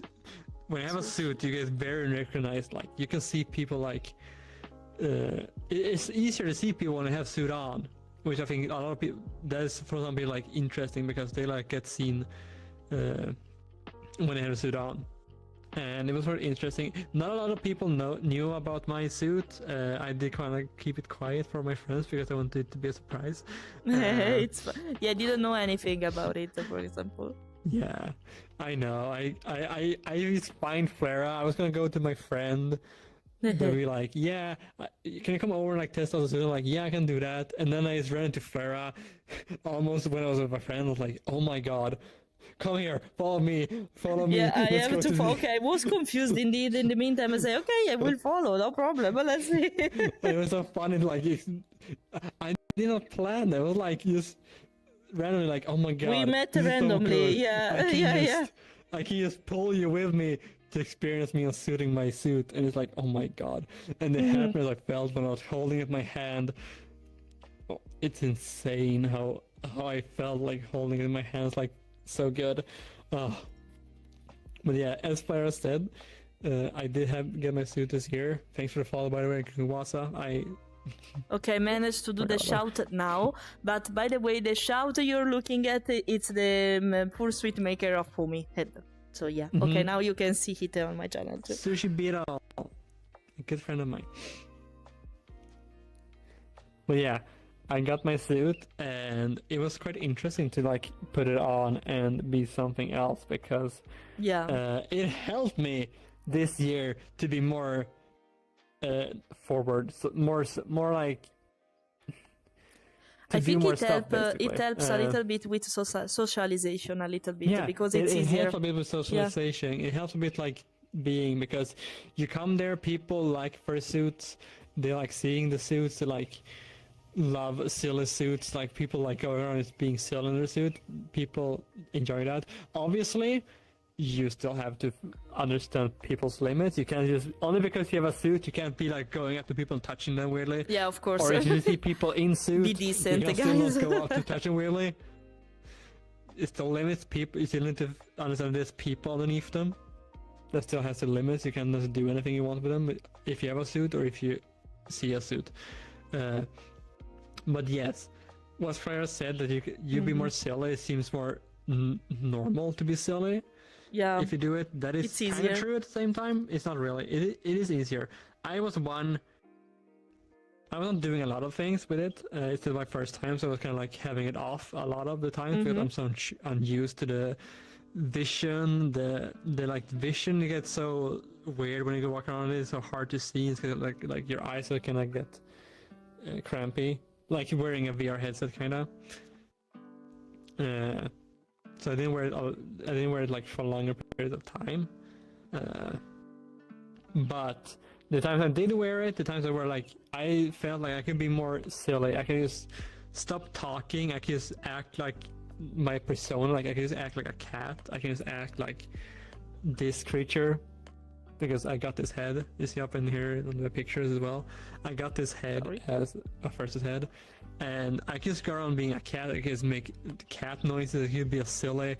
I even at one of the meetups, like in the fursuit play area, I even climbed into the garbage container that I had down there with with a raw rat. I climbed in there and laid inside of it. And it was like so fun to do that because people are counting like, oh my god, it's like so fun to like play around with that. Yeah, and, like, yeah. I was not myself then. I was my character. I was like this silly cat, and it was so funny to like do that thingy. Yeah, it's I wouldn't have done like that if I didn't have the head on. I wouldn't fucking have done it if I didn't have the head on. you see, that's the thing I was speaking about, and probably you feel it's not like not another version of yourself. It's another point of view of yourself to express yourself. It's always you, but in a different way. Yeah. I don't know if that makes sense, but I am silly. Like I am very silly in my personality. I can be very silly, but to publicly do something like that, it's very hard for me when I didn't have a suit on. Like I would not do that. And also, I attended one of the dance meetups where like we did some dancing together with people. I would never, ever have done the dance, the video you showed me. Yeah. Yeah, I did a dance battle in front of a lot of people that I didn't know of. I would never have done that without the suit. I know that for a fact because I am very shy in real life with like myself, and I get so much overstimulated by stuff. That is like how I am in person. I would never be able to done that without this person's head, because the head doesn't, for me, the head doesn't just look pretty. It looks pretty, and it looks given like I can be someone else. People have to see my face and know who I am in real life. I think that more than being not yourself, it's easier to be yourself without showing off your face, basically, because you feel less exposed, probably. It's easy to be that other part of myself that like isn't like my everyday self, basically. And for me, it's like I'm very shy of that, and it is quite interesting to be able to have a suit on and just feel like, yeah, I can just be silly and everything. And I got pictures with friends that was like so much more social when I had a head on. Like I had a head with me because I felt like I was being part of something different then. This is just personal things. It depends really on how you are as a person, but like I am very shy of myself when I don't have when I am my human self. You say it like that. But also I think it's a psychological thing, because everyone, not only for you, because you feel more exposed with your real face. Instead, you feel a little bit protected or covered by another version of yourself that can be the fursuit, for example. So it happens, I think, the same even with VRChat, for example. I would act way more in a more sillier way compared to real life. So, hello, Yuki. Thank you for stopping by. It's Blaze, I think. Blaze, I think hello. it's Blaze. Yeah. You said I think it's a rabbit. I know. I have some pictures, if you want, Daniel. I'm replying to a person from YouTube. I have some pictures. I will share them, though more softly, on Telegram. So mine, not the Omi and Verti ones, because I have some pictures with them, privacy stuff. But I will share some of them. Actually, if you looked at my Instagram, I shared some of this kind of stuff on my Instagram stories too. They are not available anymore now. But if you are curious, I will share some of them on my Telegram channel, so you can look at it whenever you want. Okay, that makes sense. Yeah, it's a shame they last only 24 hours. So I should make a pinned story chain probably on Instagram, so you can see it whenever you want. That can be an idea. Thanks for that. So yeah, and I think speaking about having a fursuit or not, we are done with that. Do we want to add something else related to your experience? Well, I was gonna add that for me personally, having the suit on really helps me with overstimulation. Like I can, at the convention, I got so overstimulated by all the noises, all the people around, and I got tired so quickly, especially when I was trying to be social with people I didn't know, because that was draining so much for me. I am that kind of person. But having the suit on, it makes the vision worse, obviously. But it helps me a lot, because I can just focus on walking. I have to have like this peripheral vision. I just have these tiny holes that I can look through, and it helps me because I can just focus on that then. And the noises, because of the head, the noises like got dull, and I am so it makes for me so much better to to have my energy not be fully depleted in a few hours. And that is so good for me. And I think that I could have something like that even. I should take advantage of it one day too. I completely feel it. As you can see. By the way, they keep asking us about the dealers then, so I think it's time, from YouTube at least. So I think it's time to speak about it. Okay? Well, I think it's time. I was going to ask you, if you answer this question and then you can go with it. Yeah, sure. It is also your place because this is right now. Oh, it's fine. How do I deal with the claustrophobia at first head? Oh, sorry, I didn't read it. Sorry, okay. Reply. So personally, I don't have a lot of claustrophobia issues, but I have tried some heads that are very, very tight to wear, and thankfully the head I own now is very, very big. It is. I can almost wiggle my head and it wiggles back and forth again. So it's very big suit head, but I don't have a lot of claustrophobia. I think it depends by the person and the quality of the If it is tight that it hurts me, if it is tight that it hurts me, it's very uncomfortable to wear, and I will not wear it for like a long period of time then. But yeah, that is basically the answer. I think that in this case, I have my mother that suffers from claustrophobia. In her case, it's very strong on her. I don't think she would ever wear a fursuit, but it depends, because in her case it's not... Didn't you try a fursuit? No, but I'm considering it. No. I'm thinking only about it. I think that if she dares to try it, she would be more... let's say, if you're part of the community, probably you would dare to try it because you want to have the feeling about it, you know. So depending on your tastes, on your hobbies, probably, I think, it's my opinion, of course, so consider to ask to a psychologist or something like that, by the way. But I think that if you're really interested in something, maybe even if you suffer of claustrophobia, you will try anyway ahead. The only thing you can do is just remove it immediately, and you know you can always do that, because I think, for what I know from my mother, the problem of claustrophobia is when you feel trapped and you can't do anything about it, but you are always aware that you can remove the head if you want. I think it's really hard that it will be stuck on your head, I think. I don't know, I never tried it, but I think it's not that easy to make it stuck on your head. So I think it can be handled. Probably from time to time you just need to take it off and put them on back again multiple times just to deal with this issue. Probably depending on how strong the claustrophobia is, maybe it's something that you can deal with, or maybe not. Maybe it will require more time to deal with or not. So it's a really subjective, I think. So I think you can try. If you have a friend who has a fursuit, maybe you can ask for it to try it and see the reaction.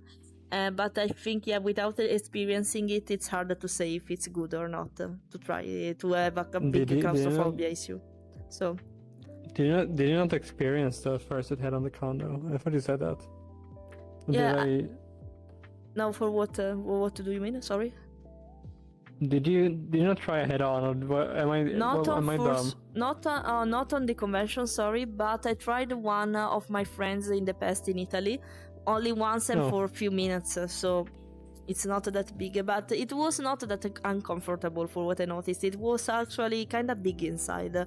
So I don't know, but I don't suffer of claustrophobia, so I can't really say that. Yeah.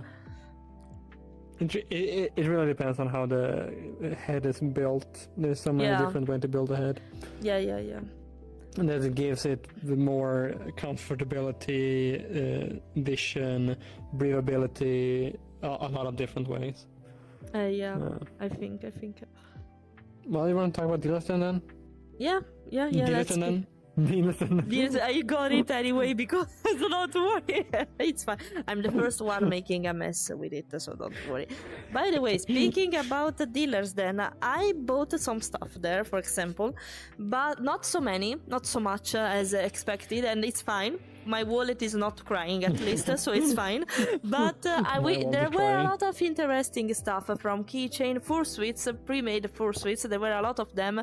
Really expensive one, I should say. I thought they were cheaper. Instead, I was really wrong.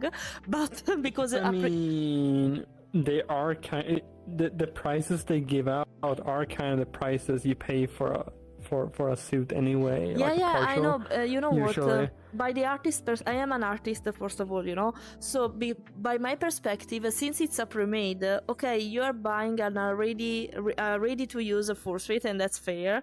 But it's a design that doesn't belong to you. So I thought that since you couldn't really decide the design of the character itself, but you have to buy an adaptable basically related to that, I thought it was cheaper. Also because the fursuit needs to adapt to the shape of your body. So maybe it's not that easy to sell it. That was true that it was only the head and the pose, so it's easier that it will be comfortable for everyone. And that's the reason why they sell partial probably and not full suits in this kind of stuff. But yeah, since it's an adaptable, I thought it was cheaper, but not so much. But not there were partials that costed like 3,500 euros or something like that. I expected instead something like 2,500, like 1,000 less basically. But it was my perception. I don't know the price of the fabric of the fur. I don't know anything about that, so I'm not judging it, of course. But yeah, by the artist's perspective, actually artist, when you do this kind of stuff, they are usually cheaper. Probably it works differently for fursuit because of quality, because of the building. So that makes sense probably. Yeah, Makes sense to be like that. Pre-made or not, it's still like the amount of time they put into making the suit is still like same as they would do a commission. Yeah, sure. That's or fair. even more because it's a pre-made. A commission usually have, this is what it's gonna be for a character. This is how the avatar is gonna look like. For a pre-made, it can be like, okay, I need to make this character that like stands out, but also people want to buy at the same time. Like what can fit with people. It's kind of like a lot with that. But also I want to point out that I had a friend of mine that got actually a partial on the convention this year. I think it was like 3,000 something they paid for it, and the amount of stuff they got for it is insane. They got a partial. I think they got hand paws, they got tail, they got head. I think they got paws, like feet paws. I'm not sure about that. Okay, that's not so. But then they got an entire ref sheet of the character. Yeah. Oh, okay. They got an entire ref sheet of the character. They got some extra add-ons for like the head. They got like different tongues and the eye a thingies. lot of add-ons. So basically, okay. Oh, that makes sense. Maybe there were stuff like that and then we didn't know about it. So that makes sense. Yeah, that makes sense. They got a lot of stuff for the price as well. So it's not like they just get a head for 3,000. Yeah. That is kind of expensive to get. Yeah, fursuits in general are expensive, so I can understand it because of multiple reasons. So I can understand it. Speaking about the rest, there were also, of course, keychains, books, bookmarks, accessories for fursuiters in the first place. What? Yeah, the Mayu collar, for example, you bought, and not the collar, the keychain. No, sorry, the keychain. Sorry. And even a collar. I'm obsessed with that. Even there was also the artist alley that I didn't know it was a thing. For example, because I thought it was more a side stuff, you know, because for what I'm used to, when you go to convention, you go to buy merchandise, so physical stuff, not stuff that may be digital, for example, like an artwork in the furry fandom. It can also be traditional, of course, and that makes sense in this case. But I didn't think it was that crowded. It was more important than I imagined. There was the queue also to enter in the artist alley, and because they were different zones. Artist alley was in Clarion, whereas the dealer's den was in Valhalla. So they were hosted in different places, and that's like most convenient because otherwise it would be really crowded. Otherwise, Valhalla. So they made a good choice with that, in my opinion. And yes, it was full of stuff. There were comics book. I met a friend who is an artist of a really important comic book called Africa. You can find it on DeviantArt if you're interested. I bought the digital copies of it. I bought the keychains. I also bought some Oddio. I don't remember. I said it in Italian. Oddio. Oh my god. And I don't remember what else, but yeah, a lot of little stuff that were available only in places like this, all furry related, of course, or animal related, by the way, because there were also a fantasy artist, real animal artist. There were a lot of stuff. A lot of the dealers then. People that sell the digital have Etsy shops and their own websites even. Right. So it's not. So you can buy stuff there. You can find a lot of the things. Yeah. You can find a lot of the things that are sold at the convention online as well.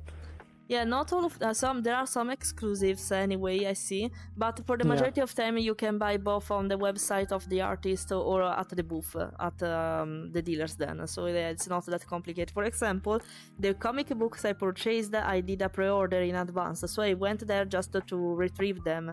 And that was it. So it was a really easy exchange to make, basically. I also bought a really cute keychain, magnetic keychain that I can attach to the door. And basically when we go out, we just take the magnet and go away, and that's really nice. That's one of my favorite thing I bought there, for example.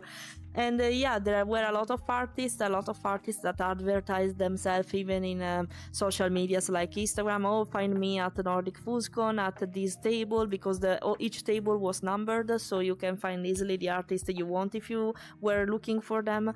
So no, it was well organized. There was a really long queue because I discovered it in the convention, because it seems a lot of people were afraid to miss opportunities or merchandise because they went out of stock immediately, maybe. So they were so afraid about this option that they queued immediately, because consider the dealers then is not open all the time during the convention, only in the afternoon this year and in a particular time frame. So if you have to go there, you have to consider and to schedule your day there in advance. Otherwise you risk to not see it, basically, because of the crowd, because of the queue. So I feel like dealers then is different, like how you approach it.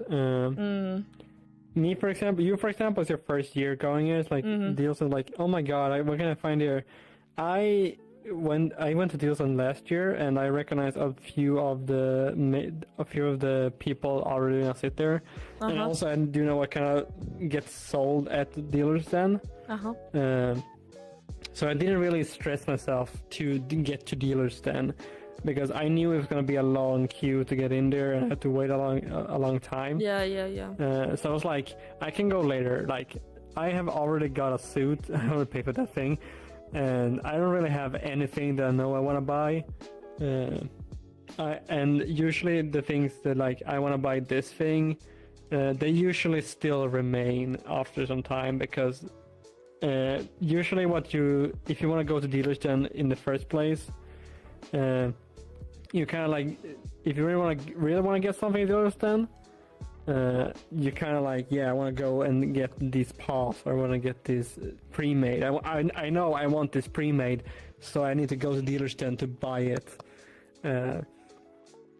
Because that is, if you really know you want something that may go out in a short period of time. But since I didn't really have anything that I want to go get, I didn't really want anything, I didn't need anything. I was like, I can go whenever I can go later on. It doesn't matter for me. Yeah, that makes sense. And I know that if I miss something, I can just probably find on the internet as well. So it wasn't really problematic for me to get late. Yeah, that makes sense. I didn't need a suit, so. In my case, for example, it was not because of emergency, because I already pre-ordered what I was interested in too. So, but it was just curiosity. It was perfect for my schedule to be at that time there, so it was perfect for me. I fully understand that. It's like you also had your own schedule, like you wanted to do things. I was kind of like, I had my own things going on at the same time, the dealers and happening. That was the main problem. Organizing do it later all on, the it panels wasn't and the really- events you want to attend was a thing. It was difficult sometimes, but I think they made it on purpose sometimes to make it coincide the big events at the same time, because they wanted people to disperse, basically, to avoid Yeah. that a place was too crowded, so you were obliged to make a choice. It was a shame because some events that I was really interested to, I couldn't see them because of schedule, but I understand the staff point of view. So maybe it was fair. It was fair. I think it's that about dealers. Then I don't know if we have a wait. Maybe I have a question on YouTube. This year at Athens, being there were almost people ever. The line to the den was stretched to the other side of the hotel, but it moved fairly quickly. Even in the dealers den at NordicFuzzCon, it was kind of quick actually, the queue, even if it was kind of long. So, and I When I looked was there, around it was once no I was queue. ready to play. So sorry, what?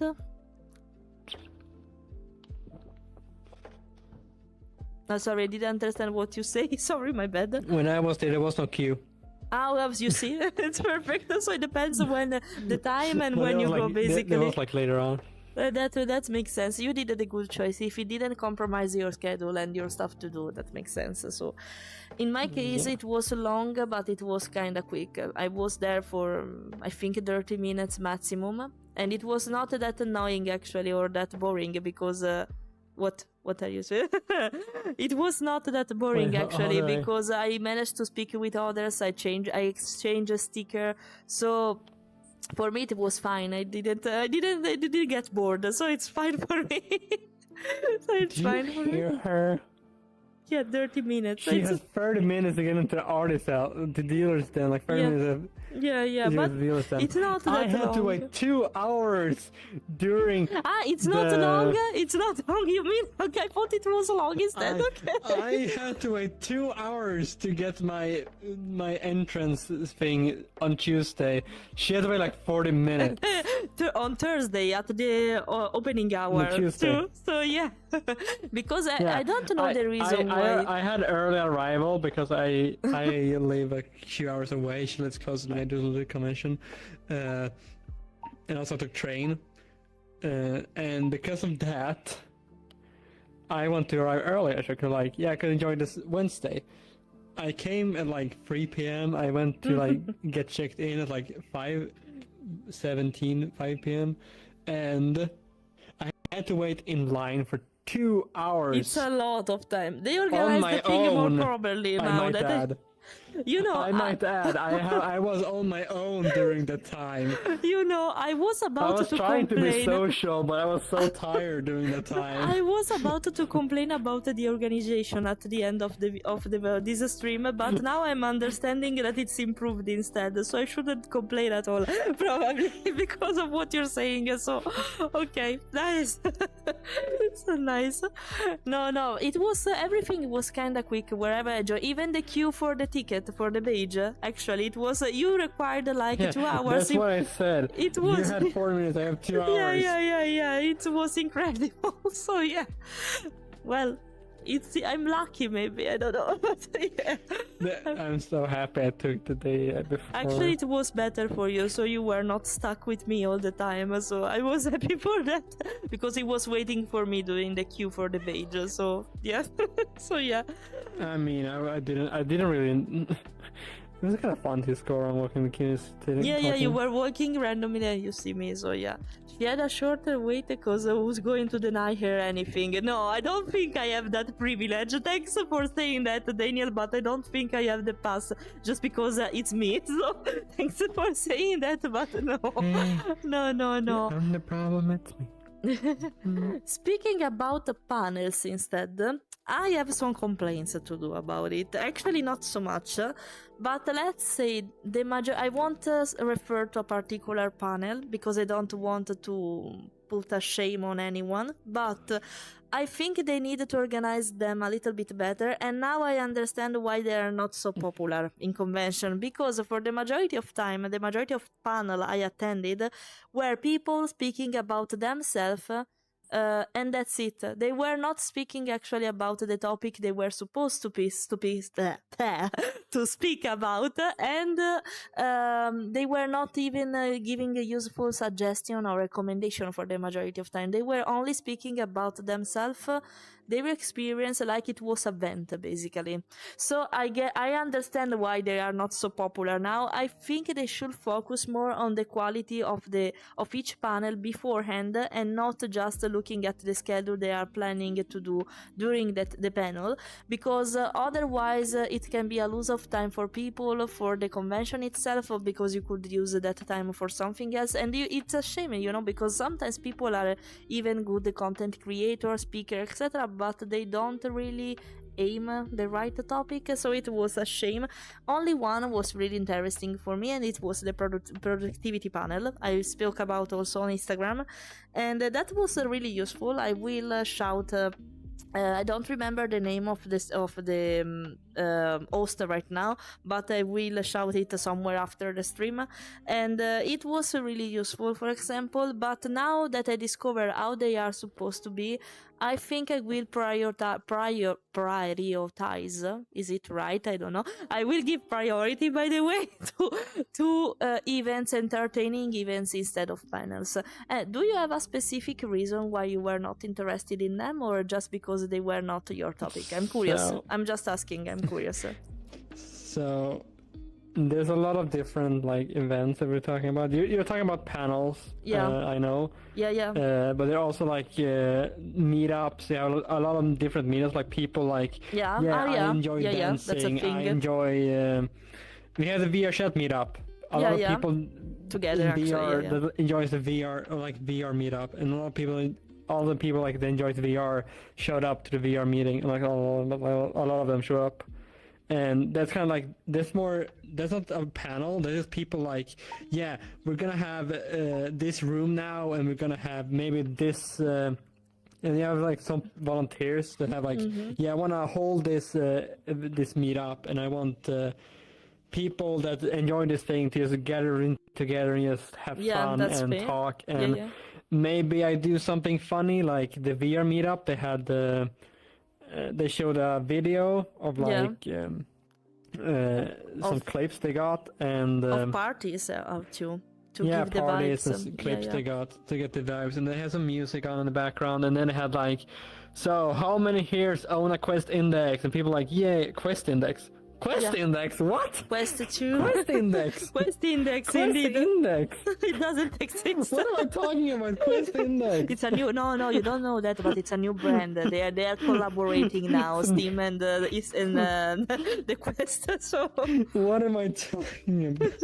So sometimes it was weird. Who has a Valve Index? Who has a Nova Beast as their avatar? Who has a Mayu as their avatar? I was the only Mayu walking around in suit, by the way. I am the only Mayu suitor. I think I saw someone else also had a similar. I think it was a kimono. I know it was a cat. I'm unsure if it was a Mayu or if it's just a kimono cat. It's I think you are the only actually one dressing as a Mayu. There were a lot of Omaye Nova Beast. I saw some for Twitter about Nova Beast, a lot of them. I thought it was not a thing to have a full suite of a VR chat character, but it seems to be like that instead. I was surprised. If you have the VR chat species are kind of getting their own place now. It's like any other avatar species outside of VR chat. You have a Vali, you have Dachi Angels, Dragons, you have all of these different sims, you have all these different. It's kind of interesting to see how people try to make suits out of these different species that you have. It's so cool to see. I saw the Noah Beast. I think someone has a Mayu. I wasn't sure. The thing with the Mayu is that if you don't have the ears that I have, it kind of becomes a normal Mayu. It kind of becomes a normal kimono cat. It's very normal kimono cat thing. Yeah, that's true. Except for the body shape. The body shape is kind of also giving away. But I think I saw one. And I know a friend that has a fursuit that is a Nardo dragon. And I think I saw 2 more Nordic dragons at the convention, so it's kind of interesting to see like VRChat people having fursuit of their avatars. Yeah, it's nice. It's quite interesting. It's also nice because sometimes, like with your character, like you have your own Sona. That's like your VRChat avatar is not really your. No, yeah, it's Sona? it's the same but in a different shape. I'm more Yeah, kimono. yeah, My style is more kimono. Yeah. You're more kimono, but also like your avatar is a shapeshifter, so it makes more sense to that. Yeah, that makes just for that. It makes more sense. It's a shapeshifter, so it makes much more sense for that. But like, if I would make my cat use a normal like these other felines. It wouldn't be my character anymore. It wouldn't be the same I anymore for me. understand it. Yeah, it would be weird even for me. If it has my pattern, like the Dova Brodian you made me, that makes sense because it's always me. But with if it's a completely different design, I would be okay. No, it's not me. I don't know. It's not my body. I wanna put my avatar into like a normal cat avatar sometime and see how it looks. I think it wouldn't look good. I just wanna curious. It would to be see weird. Yeah. Well, but it depends though. Okay, going back to what we were talking about originally, because it's fine. Last year they had one meetup for Protogen. I think there was one for Protogen even out. Yeah, I think there was one. also had a meetup this year. Yeah.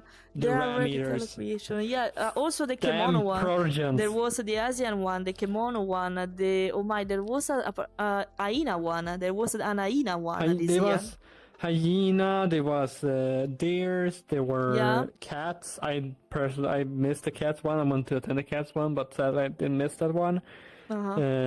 There were dragons, there were Dutch Angle dragons, a lot of Dutch Angle dragons were also there. Yeah, they were kind of popular in the past. So yeah. You go there like, isn't this weird? Like, yeah. You're really good in making this sound, actually. I love Dutch. I mean, I saw 2 Dutch Angle dragons just being silly. Like one you slide down the stairs of a slide down the stairs, and they like got up like this, like with a paws like this, like. They're so nice. That is what I love with some series. They really take their avatar, their species, and really put effort into making it seem like they actually are that kind of character. It's so cool to see that. Yeah, that's nice to see.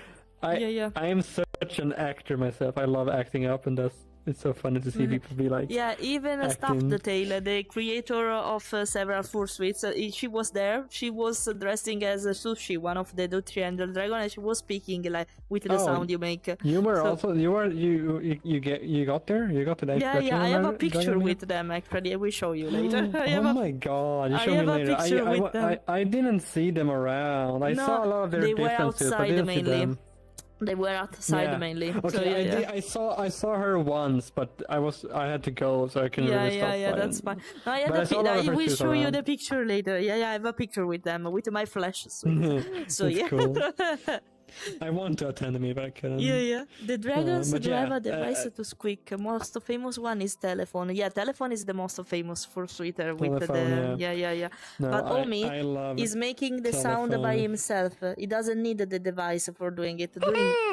He's doing it by himself. He was considered, guys, that during the queue for the badge, he was so good at doing this sound that a person thought it was a squeaky toy. So it was like a bark. No, they thought I was barking. Instead, it was you. And I was like, what? I'm not barking. What are you talking about? Oh, I hear you barking. And it was him. I was like, what the fuck? I was so really confused. I didn't bark because this person in front of us had 2 dogs in the queue with us, so they were thinking me barking to catch the attention of the dogs. But no, it was him. It was him. Actually, no, he was not even barking or calling them. We were speaking randomly. I just made a noise. I just made a noise randomly because I wanted to show. I wanted to show Fleira, and then I forgot there were 2 dogs in front of us. And we triggered the dog by mistake, I think. So yeah. Okay. They didn't bark though. They were like quite chill, thankfully. So I'm happy they didn't like react to me. Yeah, that was funny. Stop barking. No, but like, as said, I want to attend like a lot of the meetups, like the Dutch Angle meetups, the feline meetups. That's what I want to attend. But sadly, as you were also saying, things kind of like collide, and it's kind of hard to like try to do everything at the same time, because a lot of the things are like on the same seat, and you want to like. I want to at least try to put some effort into, especially meetups with friends. Like, if I knew friends were going to like, yeah, I'm gonna go see this thing, I'm gonna do that, we're gonna hang out, I'm like, yeah, I want to do that, because that was kind of like what I was going for this entire con. Last year I was a lot like you. I was going to that event, that meetup, I was going to that thing, and I was going to attend that, and I was going to experience that. And first of all, it was kind of stressful, and secondly, I was alone most of the time. You had your husband during this it was entire easier, convention with you. He suffered a lot, the poor guy. He suffered because he's not in the convention, so he was bored for the majority of the time. Poor guy. Poor guy. He's an angel. I have to make a statue out of him. So, yeah. So, yeah. He's not part of the community. Doesn't really... Yeah. But thanks to him, it was easier for me. That's true. Thanks to him, it was easier. Yeah, I know what you're meaning. I was much more social last year, though. This is kind of like good for also that. I was much more social, but also this year I was like focused on the people that I knew and the people that I like wanted to build relationship with. I didn't really want to go like be social with everyone I saw, because that would be really draining for me. I realized. That makes sense. And that was kind of like, I knew someone was going to attend that thing, and that was going to attend that thing. So I was kind of like, okay, I'm going to have to make miss some things because I'm going to hang out with friends or talk with someone. It's fine. It's your choice after all, and that makes sense. I will consider to do something like that too in the next year, probably.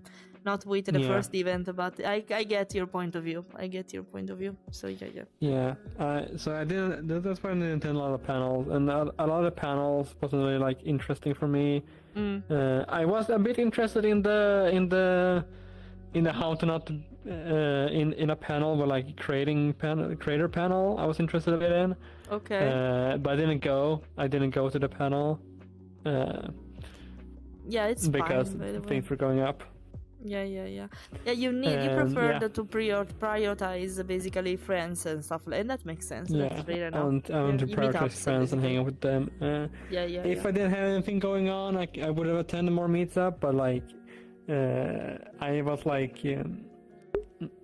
Okay, one thing I gotta improve for next con though is I need to improve to not bounce around everywhere. Because I was still so good, like, I'm gonna meet Deb. Oh wait, this is my other friend. Oh wait, this is my other friend. Oh shit, this is my other friend. Oh, shit, you were always with someone. I remember that. Thanks for the follow, Nardo. Thanks for the follow. No, I was running around a lot still. Not to a lot of panels, more to meet a lot of friends, and that was very draining also. So I need to improve that for next convention, that I don't run around. Maybe I find this particular friend and I walk around with them, and maybe try to like go and like I completely feel it. Probably not do. Yeah.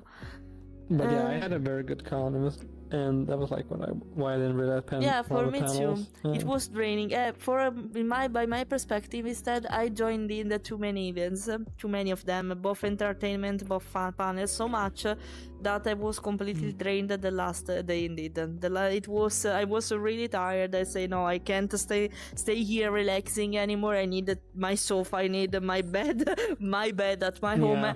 For me, actually, it was easier considered though, because I don't live far away from the convention. I live only 2 hours apart. I went there by car, indeed, and it was easier for me consider. So I could make this choice if I was obliged to take take the train. Or she something doesn't even live in the country, and she's close. Yeah, despite that, I live in Onse, basically not Copenhagen, but in Onse. That's 2 hours apart. It was easy. Oh, but trust me, guys, the fucking expensive though. I didn't mention that while I was with you, but consider that I had to go across 2 bridges, the one of Onse and the one from Copenhagen to Malmö. Of course, when I was right to go there. All the bridges come to go to Malmö and to come back Odense costed me 200 euros just to go over the bridges. So consider that. It's fucking expensive. Indeed, the next year, I'm not sure if I will take the car. Probably will come by train like you did, because it's less expensive, probably. So, yeah. Holy fuck. Yeah, how much, sorry if I ask, how much did you spend for the train, for example? If you remember, of course. Well, I think like 100, And that's 130. fair enough, by the way. At least half of my trip, not considering, of course. Yeah, Bertie, you were driving a far distance for that. Yeah, not considering the gasoline and stuff like that, because and even the hotel, yeah. But yeah, I think I will think more properly about coming with the car next time, just because I of paid that. like 130. It was also because I booked the train so early on. They came out with the trains. It was like already booking the train like the first day they came out. So the prices were pretty cheap. And I looked. The last day I was gonna come. I was like, I was going at 9 a.m. I was like, they already go this early. They like stay and like go for the later one. And then I looked at the price like, no, I'm not gonna do that. Yes, if you buy, I noticed that in Scandinavia in general, if you buy tickets in advance, they are cheaper. For example, I will do that in the same way. But I took the car because of convenience. Of course, it's more comfortable for if I can choose. But I thought it was less expensive. I was also wrong. So at that time, I come by train, and if I will be tired as fuck, I will be stuck there. I can't decide. I wouldn't be able to decide anymore to come immediately at home. But that's fair. Fair enough. So yeah. Hello, Flammable. Hello. Yeah, Verti, for you in particular, it was a really long way to go with car. You're crazy for that. I will always say that. At least Tommy was comfortable in the train. He just needed to relax, and that's it. We were the crazy one. You more than me, but yeah. And so it wasn't as expensive as I thought, though, and that's a relief. That's a relief, Bertie. At least that thing, since you drove for like 20 hours or something like me when I was about to go to Italy. So yeah, yeah. By the way, if I can, I would love to speak about the convention by an artist perspective. You can comment, of course, in the meantime, but it's something I know, of course, because I am an artist. If you are interested, guys, in going in the convention as a standee, so working on a booth or something like that, I think if you are a furry artist, it's kind of convenient. Also because I discovered that the table at the Artist Alley are actually free. It's basically first come, first serve. That I don't completely agree with, but it can be convenient because it's there for free at least. You just need to go there at the opening hours, take the table before the others, and you can start to sell your art if you want. The only thing I don't like is that if there is a queue for that, everyone will start to squirrel to take a table. So I'm not really convinced about it. Didn't see the backstage about that thing, but I don't like completely this thing. I would prefer to pay for the table at this point, but it's a matter of perspective. In my case, I would prefer to take the table and pay for it, but it's fine.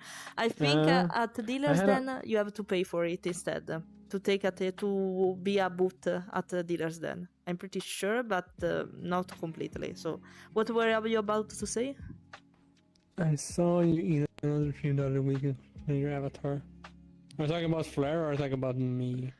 No, the other weekend complimented your avatar. Oh yeah, I was a guest at Lupus at Vulpes, so I don't know if you're referring to that or did you have a collab? Did you have a collab? No, I did not have a collab. I think they're talking about you, yeah. Like, Maybe it was that one. Thanks for saying that. Thank you, thank you for saying that. And. Yeah, by the way, by an artist perspective, Artist Alley in particular can be convenient because you go there for free and you start to sell your art. I think I will consider to do that next year, indeed. I will prepare everything. And but with the dealers then, I think you have to pay for the table. And that's it, but you can be there whenever you want, organize your table whenever you want. It will be there every day, so you don't need to dismantle and build it up again every day, like Artist Alley is supposed to be, for example. example, so it can be convenient. And you have several opportunities also with the art expose. I don't know if you managed to see it, but it's Yeah, I know I basically saw. you managed or okay, Yeah, and you did. it's I went up there. basically a room sorted as a gallery where you can pin your artworks, your not merchandise, your sculptures and artworks, basically, art crafts, and you can just show them off, or you can decide to sell them. I see that auction were really popular there, so you can bid to get that piece of artwork to home, basically. And it was nice also to see, also to discover that there was also a partial there. For example, there was a partial on auction there, and I was really surprised to see how respectful people were, because if you want, you can just go there, grab the artwork and go away, basically stealing it, and because it's not supervised. I think there are cameras too. I think it's cameras too. But they are not supervised. They say in the frequently question and answer, basically in the FAQ, they always say that if they steal something from you, they don't take responsibility. So maybe there are cameras, but if something happens, it's not up to them. It's your responsibility if this happens.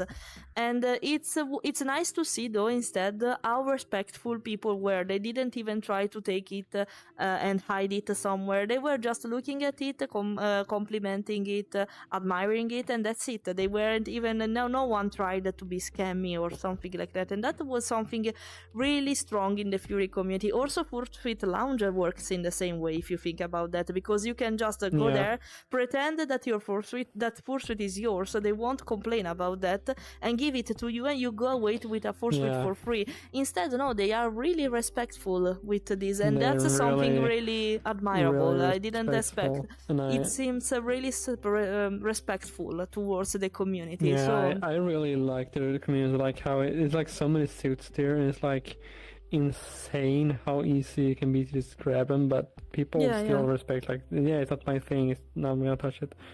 It's kind of scary though when it comes to like open house thingy, because that is when people that doesn't it's in the community can come inside, and it's kind of scary in that regard. But I think they are not allowed. I think they are not allowed to furry lounge, but I'm not sure. Was the security into the thing? That's the thing. Like, was there a security into the thing? Did someone like make sure that the people going inside had the right lanyard? Because there's different lanyards depending on, like, if you're an attendee, if you're a stew member, or if you were open house people, or like you were there only for a day, you had different kind of colors on your badge. That's a way to distinguish you. And badge also. To distinguish how people were. Because there was security, not into the hotel, but into the area where we had all the things happening. There was security that checked that you were really belonging into the thing. So you cannot walk in there on any other day on an open house. You cannot walk in there. Oh, okay, there was staff there. Okay, I didn't see, but maybe it was for the lounge. But actually, the staff, the security works kind of well. I see, especially security. It's really strong there. Don't imagine it like a normal convention. They are really, really private security, basically member staff, and they worked really well. Actually, they were really careful on what kind of people were entering to look at you, if you have the badge or not. They were kind of good, in my opinion, and I felt safe there. So I was sure that nothing will going to happen. I don't want to say anything bad about it, but I don't know. A golden horn it was called, right? There was a thing there. There was not a raid. In a good way, but some people entered in the hotel, it seems, and they started to beat random people, of course, fursuiters in the first place there. And it was not the convention fault, of course, but probably there was a lack of staff members and stuff like that. I don't know what happened exactly, but when I decided to join in the convention, and I heard about the stuff happened at Golden Horn, I was a little bit afraid, actually, because I hope not. The first thing that came came to my mind was, I hope nothing happened like it happened at Golden Horn. Instead, the security crew was so big actually and so careful that I didn't feel unsafe in any occasion. So it was kind of good actually. I think it's one of the safest convention probably. Also considering Golden Horn and convention like Horizon, that's the one from Italy basically, it's kind of tiny still, so it's normal. It's not with a so crowded security place. As I understand it, we have real security officers. Of course, they had like staff or crew members being security earlier, but the people, the staff and crew, there were security. Back in the early years, it's still like it needs to be there the entire time, like the entire day of the year, like the entire time. A lot of people to like take all the different schedules. Like you need to have one there all the time, and yeah. You need to be all. And if you have staff and crew, it's kind of like taking up a lot of their time at the convention. They don't get paid for it all, which is kind of sad because I think that's how they did. I think that's how they did it before in some years. I think it was last year they actually hired an entire security thing into the convention, which first of all helps with security because they are trained more than random people. Usually, I mean, there's a couple furries that work in security and stuff, and I think the main security head is also working in security normally. I think, like the head of security works in security normally, and NordicFuzzCon, but like we hired security, and also as Verdin mentions, we also had police present, especially when there were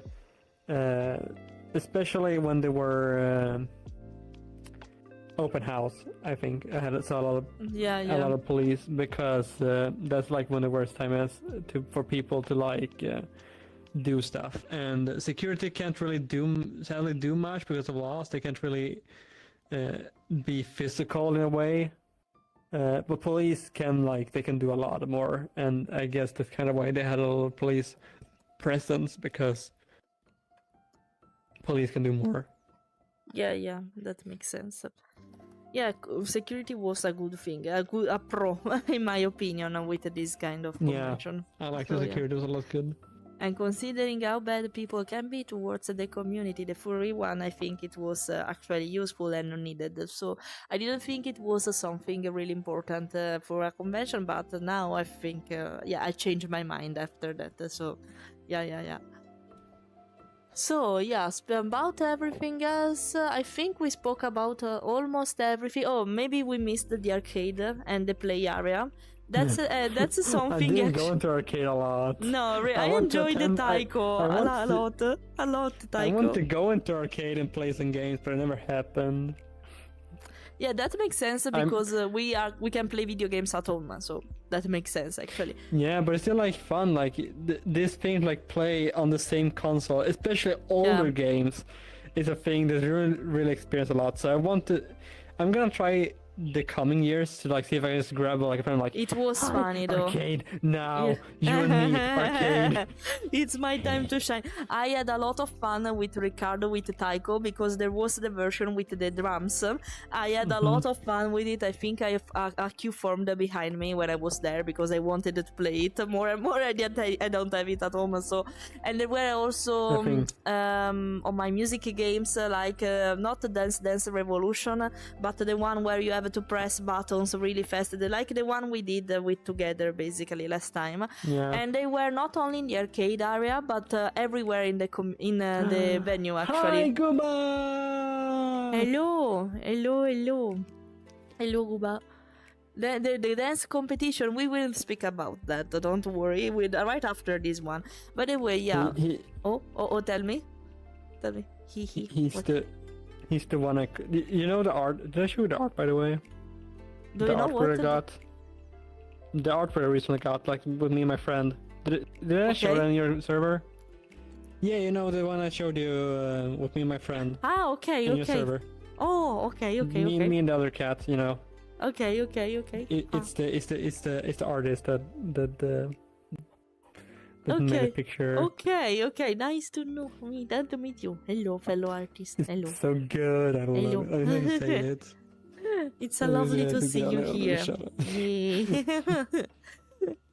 We were speaking about the arcade right now. So yeah, about arcade stuff. But actually, it was not the arcade room. Also, there were games like that everywhere in the venue. In Clarion, Valhalla, you just needed to decide what to play. There was, I don't know how it's called, the game where you have to throw the disc around the table to make a sort of a football but on the table. I don't know how it's called actually in English. So Oh Jesus! Air hockey.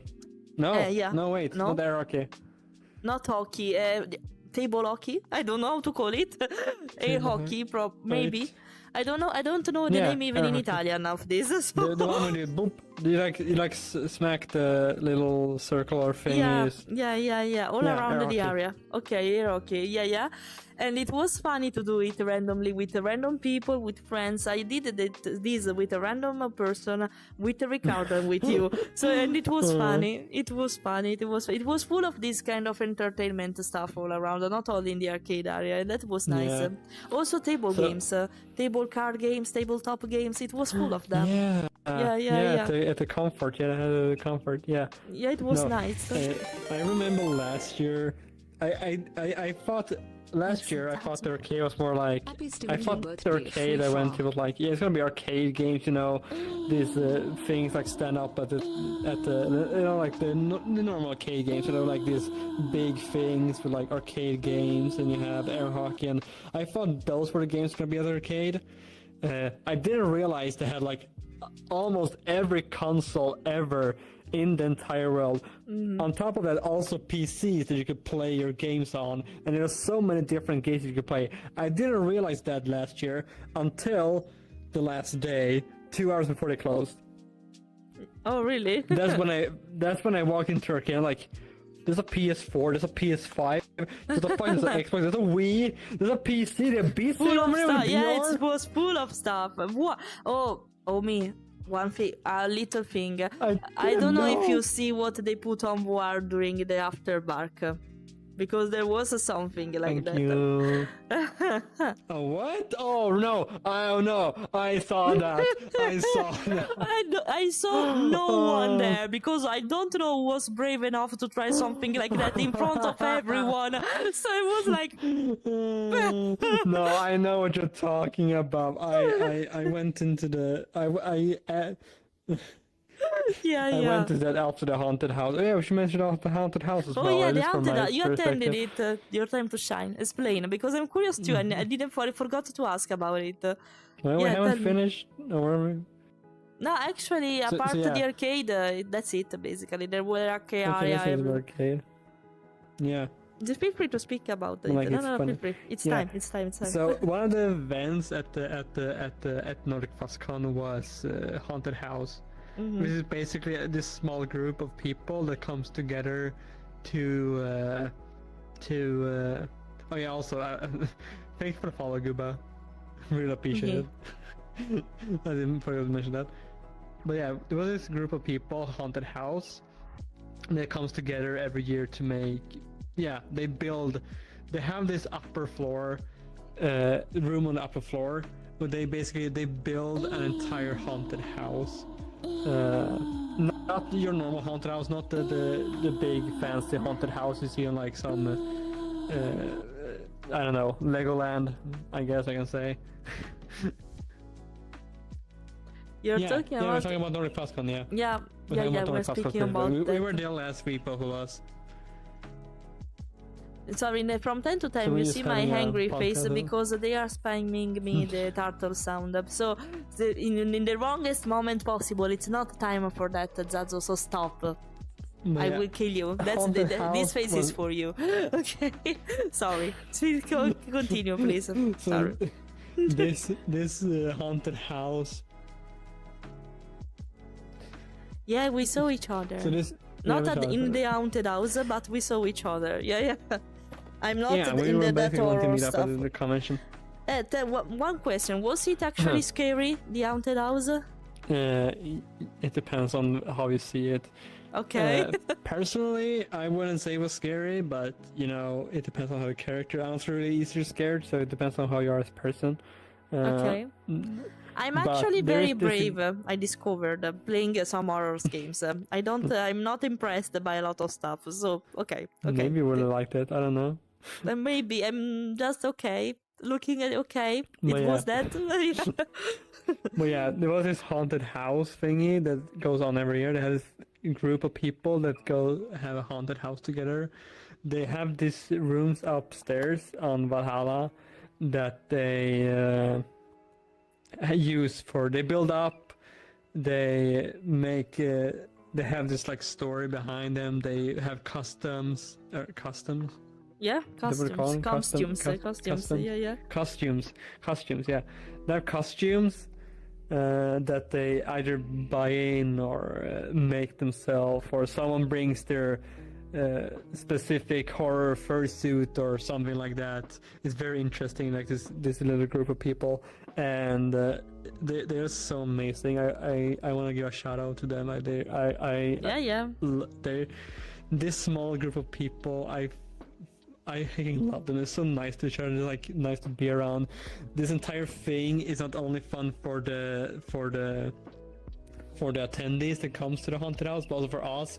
We was so much behind. We was like when the thing was going on outside, we were so silly behind. We were like just having the most fun time of our life, like doing like dances, like randomly, like quietly, obviously, because things were going on the other side of the blanket.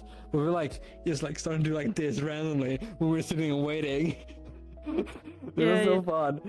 It was fun. It's such yeah. a For the majority of time, these are funny moments. Actually, not really scary. Depends by you, but yeah, I will. Now I'm curious. Next time I will consider that. Yeah. But I love the group. It's like a small group of people just enjoying each other and having like very like they. It's such a nice community. It's just a so nice group in the community, and it's so fun to be with them. And I attended as an actor. I did it last year as well, and I attended this year as well as an actor. I didn't do much during the year because these people that hold this one. Basically, when they mentioned what next year's theme is gonna be, they say 2 minutes later, these people in the group are like already brainstorming, like, oh my god, we can do this, we can do that, we can do this. For people who don't know, there's the next year's theme is crime noir. So it's a crime. Yeah, you know this. You saw didn't you see the ending act, the closing act? Yeah. So it, Yeah. So crime noir is a theme for next year, and when they mentioned that, 2 minutes later, people in the group was already like, "Oh my god, what about this thing? What if we do this for next year's haunted house?" They were already brainstorming ideas for the next haunted house. Yeah, because and that's so I cool think to they see. had fun in the first place. The staff had fun in the first place with one of the best These jobs. people are so passionate about. These people are so passionate, so fun to be around with a haunted house. Like I know some people. The main one I think is that has the haunted house, like the live haunted house. He's been holding it for a couple of years now, and some people have come there to be staff and to be stew only for the haunted house thingy.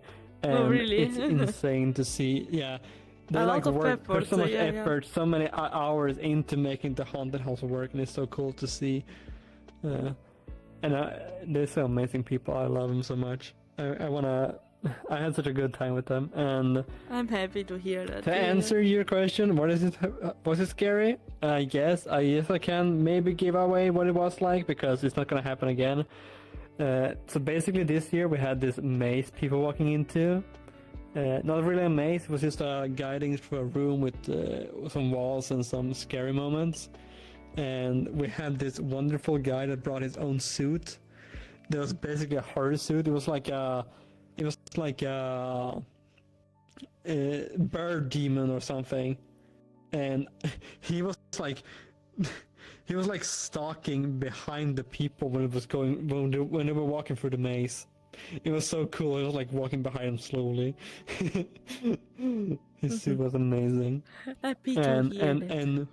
And when they came into the room, like the room afterwards, it was like this different kind of trivia games or carnival games, depending on tarot cards they were drawing.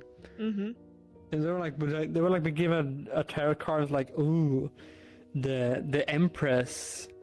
This is what you're gonna play now. Okay. And we were like acting, we were like being this scary. It was like, ooh. They were really involved in trying to find something new every time, so that's nice. Yeah, it was so fun to dress up and be like, oh, you brought this thing. Oh, you have made a poor choice, little one.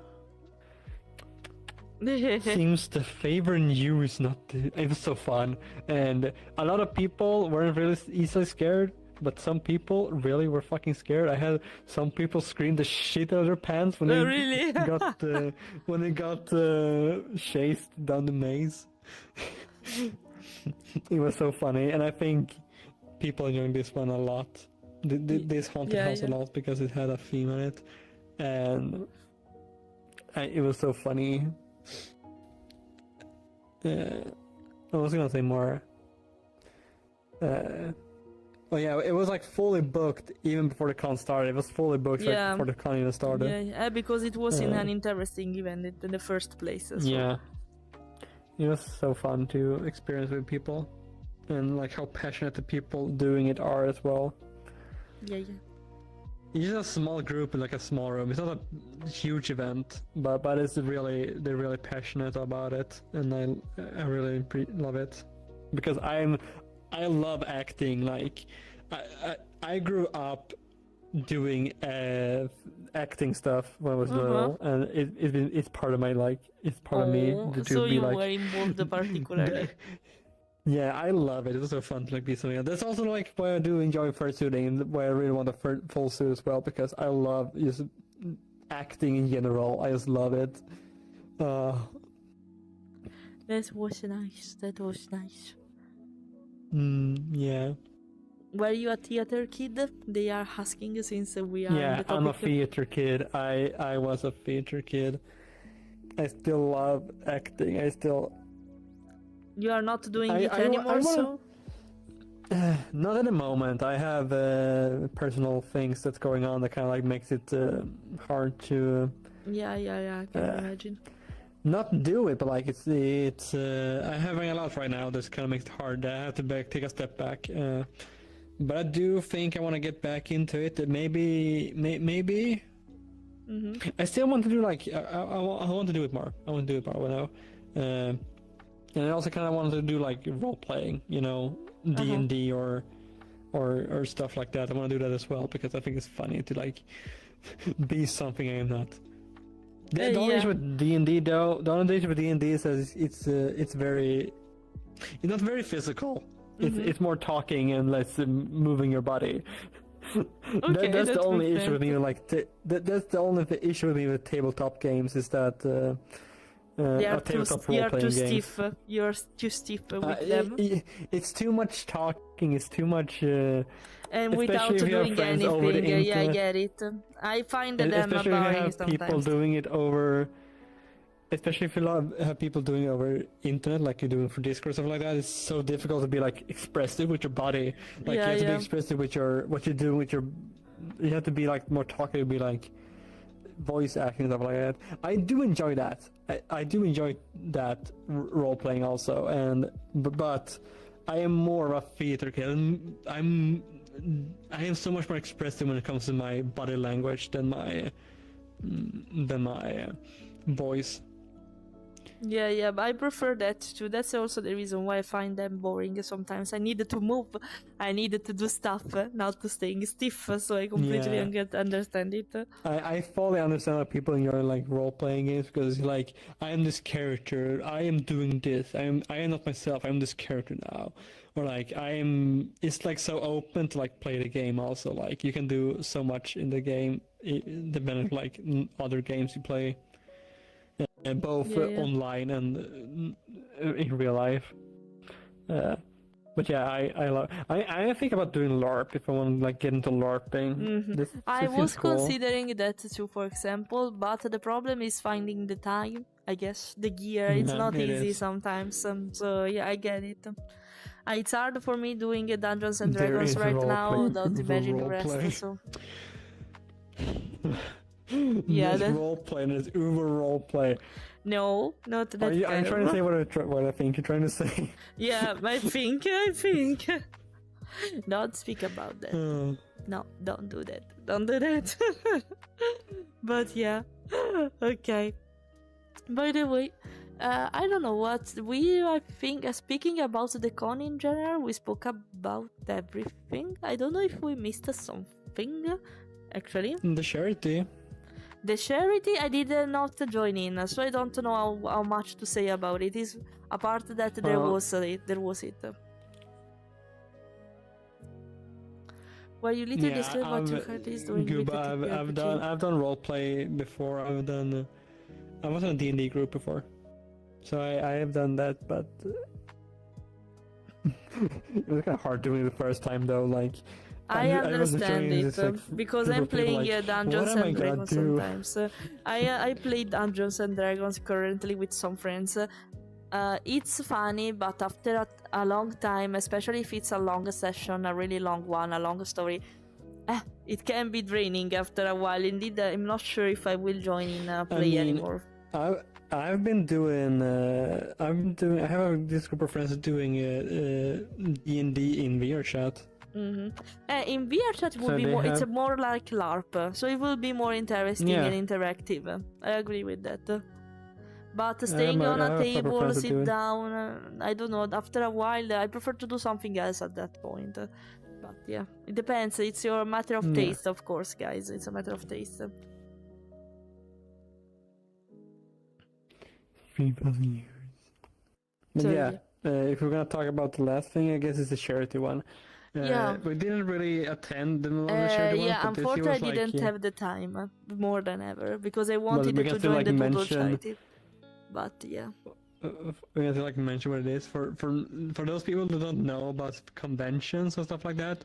A lot of conventions usually have a charity they want to contribute to. They have like these people coming up with like animal help or I Yeah. think even one of the US cons had cancer as Yeah. their charity thing. Sometimes it's And, really something big, like cancer, Yeah. a medical issue, and stuff like that. Yeah. But this year was like rat help. Here in Sweden we have like this animal people, rat people helping. I don't really know what they're doing, but yeah, they're called rat help. It's basically it was helping. I don't know if it was a breeding center only, but basically people who raise rats to leave them for adoption. But I'm not sure if it was a sort of rescue or just a breeding center. I don't know actually. I don't know about that. I have no clue. I didn't really read up on it. But Unfortunately, I didn't manage a lot to of the join in. So yeah. a lot of the conventions have this like you can help to get any money to contribute to the charity thingy. Depends on the convention how much effort they put into doing the charity stuff. I mean, this year they had like a couple of goals. Like, if you reach this goal before the end of the convention, this guy will become bald. Yeah, that I suffered from him. I saw a picture about it. I suffered for him because about No, wait, that was last year. This year he was body painted. I saw a picture recently about that though. But one question was: didn't they see it. destroyed a fursuit because of that, or it was a fursuit made What? with that purpose? That the picture I saw, it was like. Shaving a fursuit or something like that, but I don't know if they were pretending and they had something under the fursuit, because the more you donate, the more I will shave. It was something like that. I hope it was not a sweet. I really hope it was not a sweet because I will cry. I will cry I think it was otherwise. the hair. Okay, yeah, that makes sense in case. I hope it was not really the fursuit because yeah, it was a lot otherwise. So Yeah, they really contribute. Like, it's funny to see like people be like, yeah, if you grease his skull, we're gonna shave this guy's head. poor guy, It's really. funny. Yeah, poor guy. Yeah, I would cry a lot in that case, but that's fair. Fair. but Oh, I mean, he but was on with it, so we forgot about the dance competition too. We attended it both, so we can speak about it. Dance We competition. forgot about it. You asked about it. Sorry. Dance competition. It was really something. He has a friends who joined it, and it was really good. It was really good, and it was nice to see. Actually, in real life, was more enchanting, we can say, compared to watching a video, in my opinion. And I don't invite them though, because I don't know how they managed to dance in a full suit, sweating so much, because you said your friend was sweating like hell So- for 40 minutes after that. But yeah, So, yeah. I joined a Telegram group this year that's Dance First, it's called. They explained to me that some of them like, oh my god, it was so hot in there. I I'm can like, yeah. imagine. I can imagine well. Yeah, it was something also because a lot of them were actually moving a lot. It was a real dance, not just moving around pretending to Yeah, no. because of the A suit. lot of It the- was actually dancers for real. A lot of the people have like a lot of people doing it has like so many years in dance. Like they have actual like dance. Have learned dance like from a young age, or they Yeah. dance like 11 They are years, so literally they have been dancers, doing not this only stuff. for furry stuff. Yeah. I want to be there someday. You want with a partial, I hope, not a full suite, because with a full suite, I think it's a struggle. Both, I guess. You crazy. You crazy, Effie. But am I admire crazy. your braveness, if that makes sense, because congrats for that. At least you will be cool and you will be nice dancing with that. So yeah. Look, it's just you gotta get used to it. That's only the problem. You're just gonna get used to it, having a suit on and dancing. You can learn everything. You just gotta have to get used to it. Yeah, pretty. I don't stand the heat for the majority of time. I don't know if I will get ever used to it. That's the reason why. I know myself enough, but yeah. Oh yeah, there was also the concert of the Swedish band. I don't know it, unfortunately. I know Yeah. it's just about metal stuff, and that's it. Was it good, Verdi? I didn't attend it because it was the time. He that I was doing enjoyed the it a haunted lot house thing. for what it told us when we were all together. So Yeah, I I had hope a it lot of was friends something. that went there and said it was good. They even dressed us, no, not dressed, but they had a head. I'm not sure if it was a fursuit head, but they had a mask of a wolf, I saw. So it was nice. They even tried to merge with the community. It was nice. It was really nice. Yeah, apart from that, I think we spoke about everything. I missed the Furovision. Sorry, Furizon, it's something else. I missed the Furovision, so I can't Hey. tell much about it except for the last singers. So if you want to say Neither something can about I. it, maybe you see it. So I didn't see anything. yeah, it's a shame, cannot but say. it was basically one of the last events, the last day. If people were tired after 5 days of panels, events and stuff, it was really enough to us to assist, unfortunately. So a lot of us, I'm pretty sure, didn't manage to see it. Circle Pit Brawler, then after party. Oh, that makes sense. That makes sense. And so I think, yeah, these were the majority of things that you can find at a furry convention. It's now in particular to the Malmö one. Pretty sure Eurofurence, Furizon, Golden Horns are different, but they share the same goal, the same kind of events, at least, like the dance competition, singer competition, etc. I think these are the main events for the majority of time, and then it will differ from the region, from country to country, because it depends by the people who will attend it, of course, and their abilities. But yeah, I think that's the thing in general about it. Now, to sum it up, it's instead pro and cons of a furry convention. Pro, it's full of them, of course. What's that face? you shocked me for once. Speaking about pro, we spoke about them until now, but basically the environment was good, of course, especially if you're part of the community. It's immersive if you are in fursuit in particular. You are able to see and meet people of the other community, to befriend them, of course, to enjoy everything with them at the dance stage too, for example, at Valhalla, to meet new people, play with them, something new. It's a really big social event. So if you have even social anxiety, for example, that a fursuit can help sometimes, and even other fursuiters can help with that. So yeah, it's a big event made for furries, of course, but even the others can enjoy it. But I think that, for example, speaking about my husband's perspective, for example, who is not part of the community but knows it because of me, of course, or thanks to me, better to say. Basically, he didn't enjoy it that much, but it was interesting for him. But for 5 days, no, probably he would enjoy it more in the open day, because it was only for few hours, so it makes more sense for him. It was a little bit boring for him, but because he's not involved, so I recommend to be there all the days only if you are part of the community or if you know a little bit about it. Otherwise you won't enjoy it completely, of course. Take advantage of the open house. I'm pretty sure that the open house is everywhere in every convention. Take advantage of it just to see. No, not completely. Can't say. Okay. Okay, no, I don't know. I don't know. Say. I'm supposing it. If there is an open house, take advantage of it, of course, though. And speaking about the pro, yeah, you can find a lot of merchandise related to furry artists. If you don't want to pay for the shipping, for example, it's easier to get the stuff there. You can find a lot of stuff from comics, fursuit accessories, books, whatever you want about that.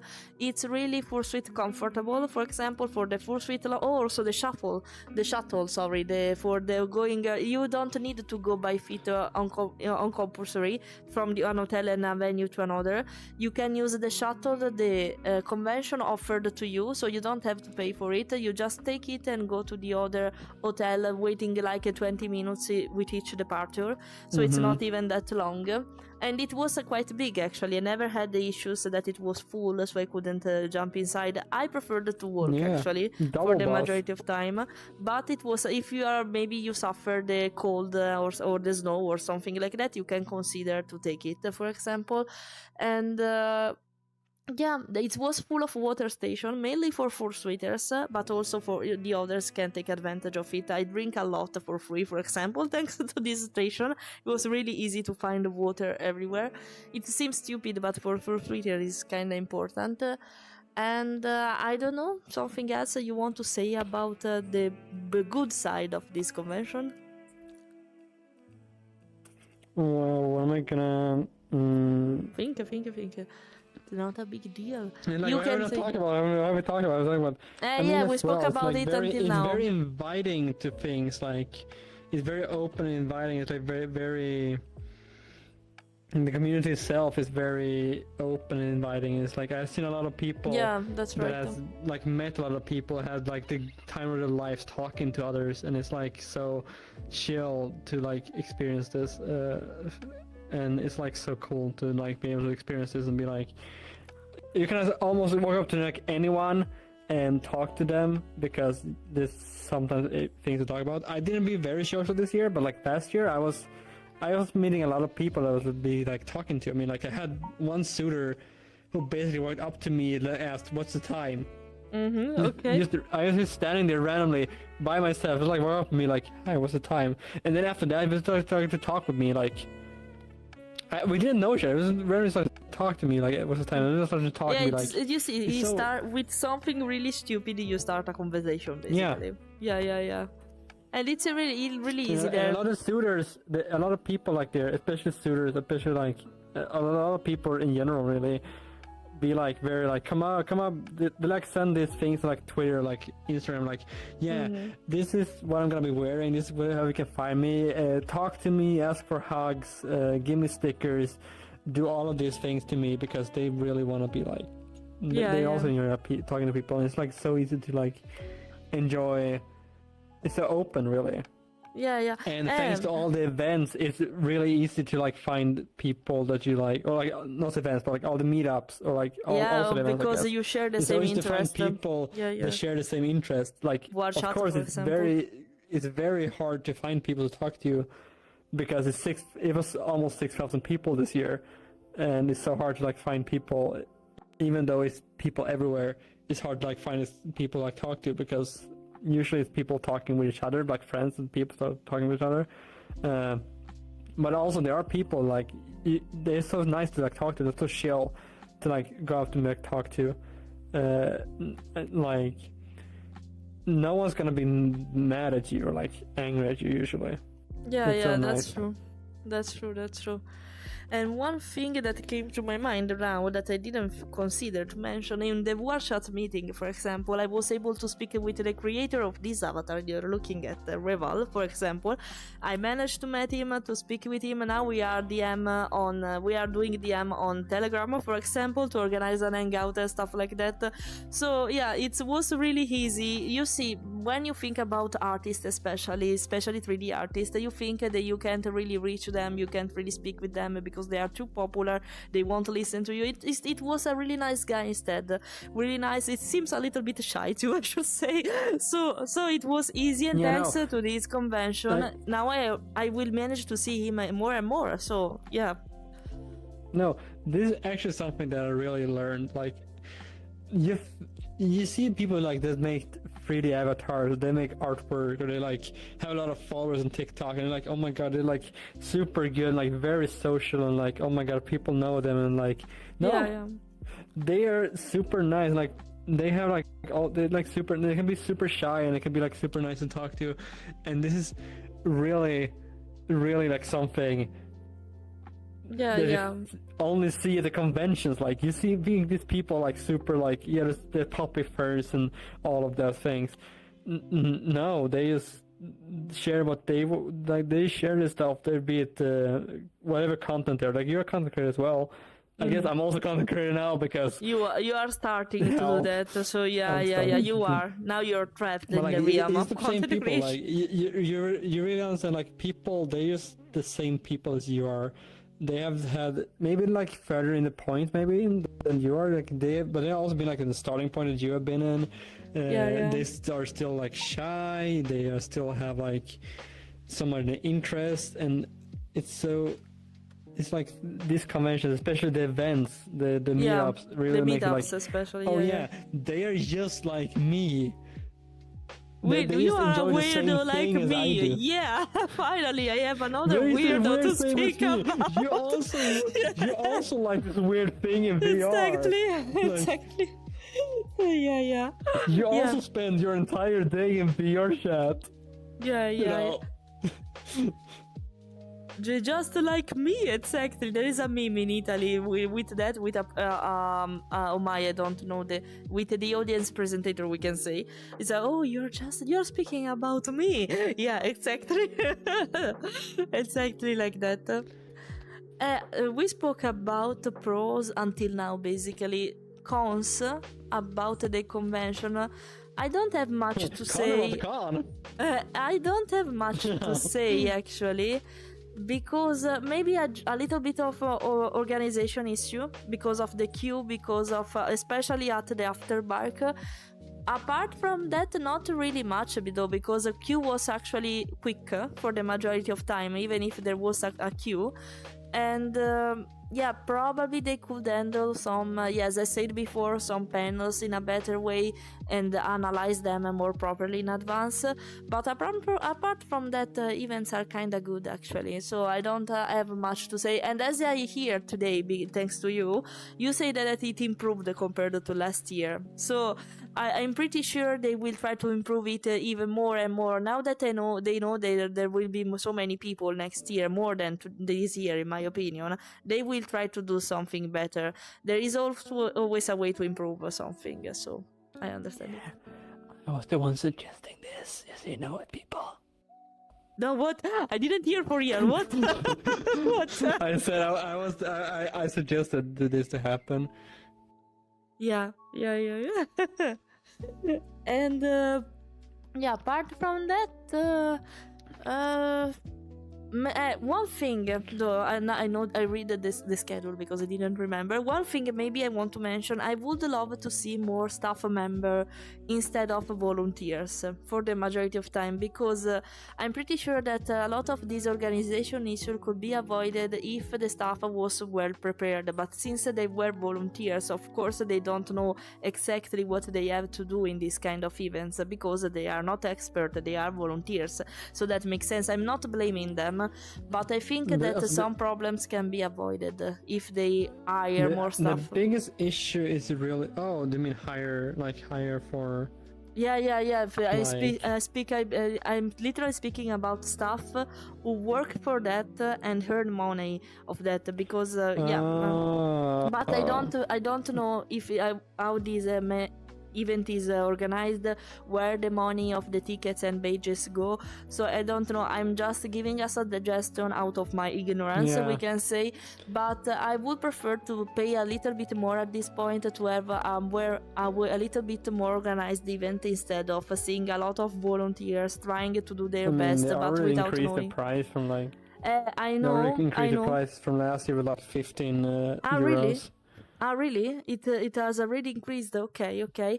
But if it's worth, I would love to pay more instead of seeing this kind of disorganization, especially in events crowded. It's just an example. It can be anything else, but like the afterbark.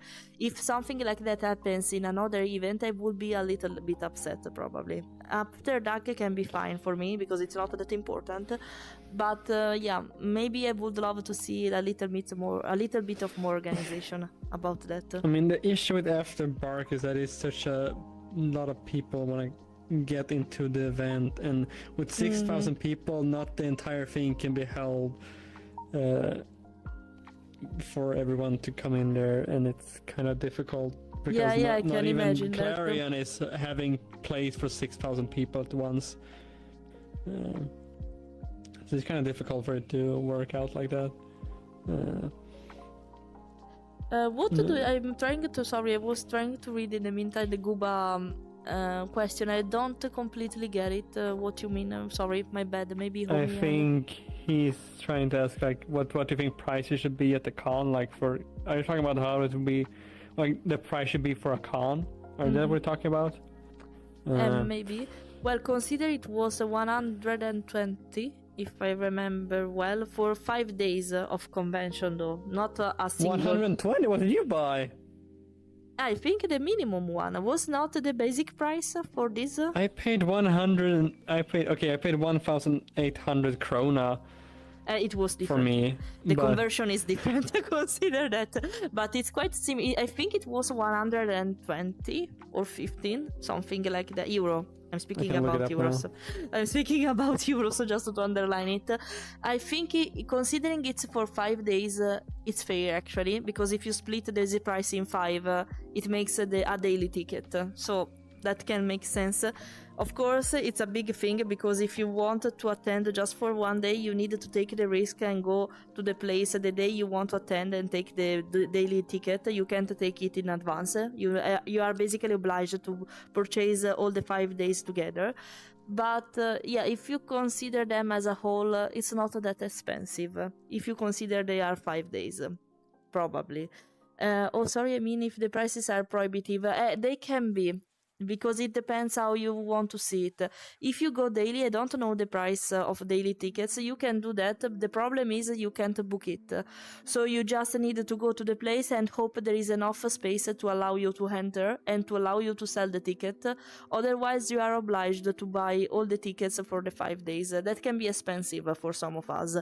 It's fair if you look at the price of a single day, but it can be expensive. Yeah, I can get it. I would love to have more choice about it, but I don't know actually why they don't allow you to buy daily tickets as the 5 days one. But maybe it's a rule for this kind of convention. I'm not sure, so I can't comment a lot about it. It's my first convention, so. My second convention. It's his second, yeah. The price was cheaper last year for 5 days, but you were not able to buy the single ticket, right? And the daily one. You couldn't do that. Entire week. only on the entire week, so it works in the same way. Yeah, this is the only limit, I think. You are obliged or to do all the days in a row or to buy the daily ticket at the convention directly. Not you can't book it. That's the only limit and prohibitive thing, I think. But apart from that, no. If you consider it as a whole, it's not that expensive. Now, question time for both you, chat, and us, basically. We will reply to that. Will you go again, homie? Well, I Never. think I'm just kidding. I think the answer is kind of clear, actually. Yeah, I will go again. I will go again. I've been to last year, and this year improved so much from last year. Maybe because it was my first con last year. It does make sense. If it's about to improve year. more and more, it's a big yeah. It was a yes before, it's a big yes for me. So, I mean, the convention itself, I can say it improved, yeah. But also like what my personally like what I did this year also improved. Like what my priorities were and like what I was doing, and like the people I have got to know over the year that I got to see, like you and Verdi and other people that I got to over the internet that I got to see. It was much more fun this year than like last year, because last year was kind of all over the place and I was so much walking on my own, which was kind of like But so it was fun because thanks to us. Oh, I am happy now. I could focus on myself like this, but also this it was so much fun because I could have fun with her. Yeah. It was so much better.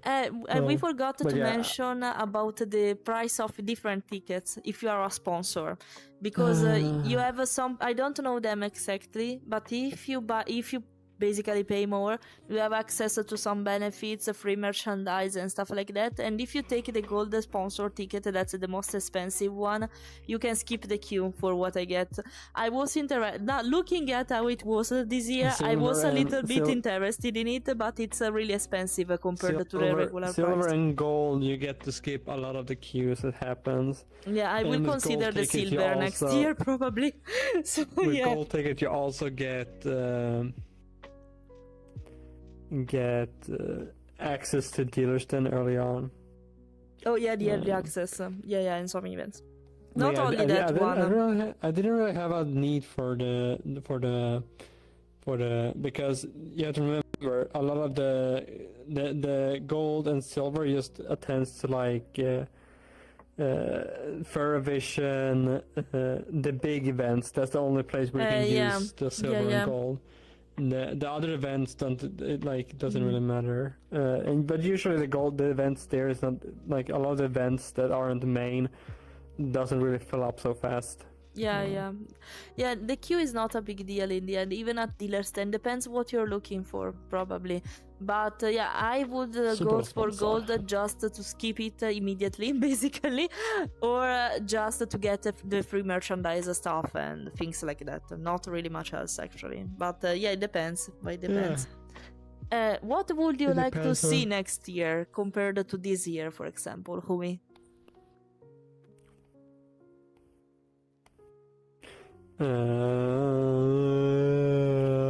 Maybe anything. It's an answer. Don't worry for that. Compared to this, good question. I have no clue. Well, in the meantime, I like the con, like how it is. I guess they can improve a lot of different things. Like I have something in mind. Two different things. VTuber panels. I would love to see VTuber panels. Let's see more stuff related to VTubers and not only fursuiters. I suppose. Because I think that right now it's something really restricted to the instead the streamer panel. Yeah, streamer panel. Yeah, that would be interesting. Or no panel, also meetups, A meetup. Because I think there is a little bit of lack from this perspective. It's more important at Furality, the digital convention that there is in Warshot, this kind of field. Less important here, I noticed. I would love to see it more, for example, next year. Yeah. to read what you're writing. Was it worth it? Yeah, we replied to that. I always pump a gold sponsor. Oh, you did it right. You did it right, Rez. Sorry, it's on YouTube. That's why it's on YouTube. It was a blast, even though I wasn't able to be there all the days. Yeah, I'm happy to hear that, especially from you, Bert. I'm really happy. We enjoyed it completely. You enjoyed it partially, but it was still worth. I'm happy to hear that. You can't skip the queue. Silver doesn't get any of that benefits. Nice meeting. The silver doesn't get the skip thing of the queue. It does. Yes, it does. Here at NordicFuzzCon, maybe it works like that. Maybe the convention you attended as was not like that though. Not sure though. Yeah, NordicFuzzCon, you have a gold and silver queue, and you have skip the queue. Bronze and attendee. For the I took the super sponsor ticket. That makes sense. You did it right, Misha. There is a separate gold sponsor queue that get in the first and about 4 events, but there are 1,200 gold sponsors, so it was quite difficult. I imagine it was quite difficult. Yeah, if a gold sponsor are too much, in the end it's basically the same. So that makes sense. So the other question. Okay, that's what is it worth the price? Because I spoke about it actually, indeed, but I didn't know. You didn't say anything about it. I mean, it's hard to compare, really, but I would say, yeah, that's right. It is really like you get a lot of days. You get 5 days almost of doing. I know conventions that last 3-4 days, and NordicFuzzCon is really like it has 5 days, Wednesday to Sunday. You can come early, and this year we also had the entire Clarion booked from Monday to Monday. So we had the main hotel from Monday to Monday. So if you were really early, like if you were a STU member, that like helped it up. Because it was not like that last year. We had the entire. No, it was not. We had Tuesday to Monday. Ah, okay. So 1 day more. 1 day more, basically. Okay. We had 1 day more, yeah. I see. We had it was Wednesday to Monday, but okay, even worse. Okay. Tuesday, the people that were at the hotel were checking out, like the normally checking out at Tuesday. But this year we had from Monday to Monday. Okay, I see. That makes sense. Would you recommend it to someone who has never attended a furry convention? Well, yes, we said it actually before, so I think, but say it. We recommend it. Wait. We recommend it to someone who has never attended a furry convention. Yeah. It really depends on the person, really. I mean, I have a few friends that would be like, I want to attend, but at the same time, I don't really feel like they would enjoy the kind of like the environment and stuff like that as a first time thing. Yeah. Because they're very shy, very pulled back. They don't really know a lot of people. Like me, if I last year would have went to NordicFuzzCon not knowing anyone, it would have been awful for me. It would have been really bad. I knew the group from around my area. We have this very active, very community-filled group of furries around my area that I got to know, and I got to meet up before the convention. We've been to like a lot of meetups together and had like fun like that. Like half a year before I attended the convention. Also, the ones that told me about the convention.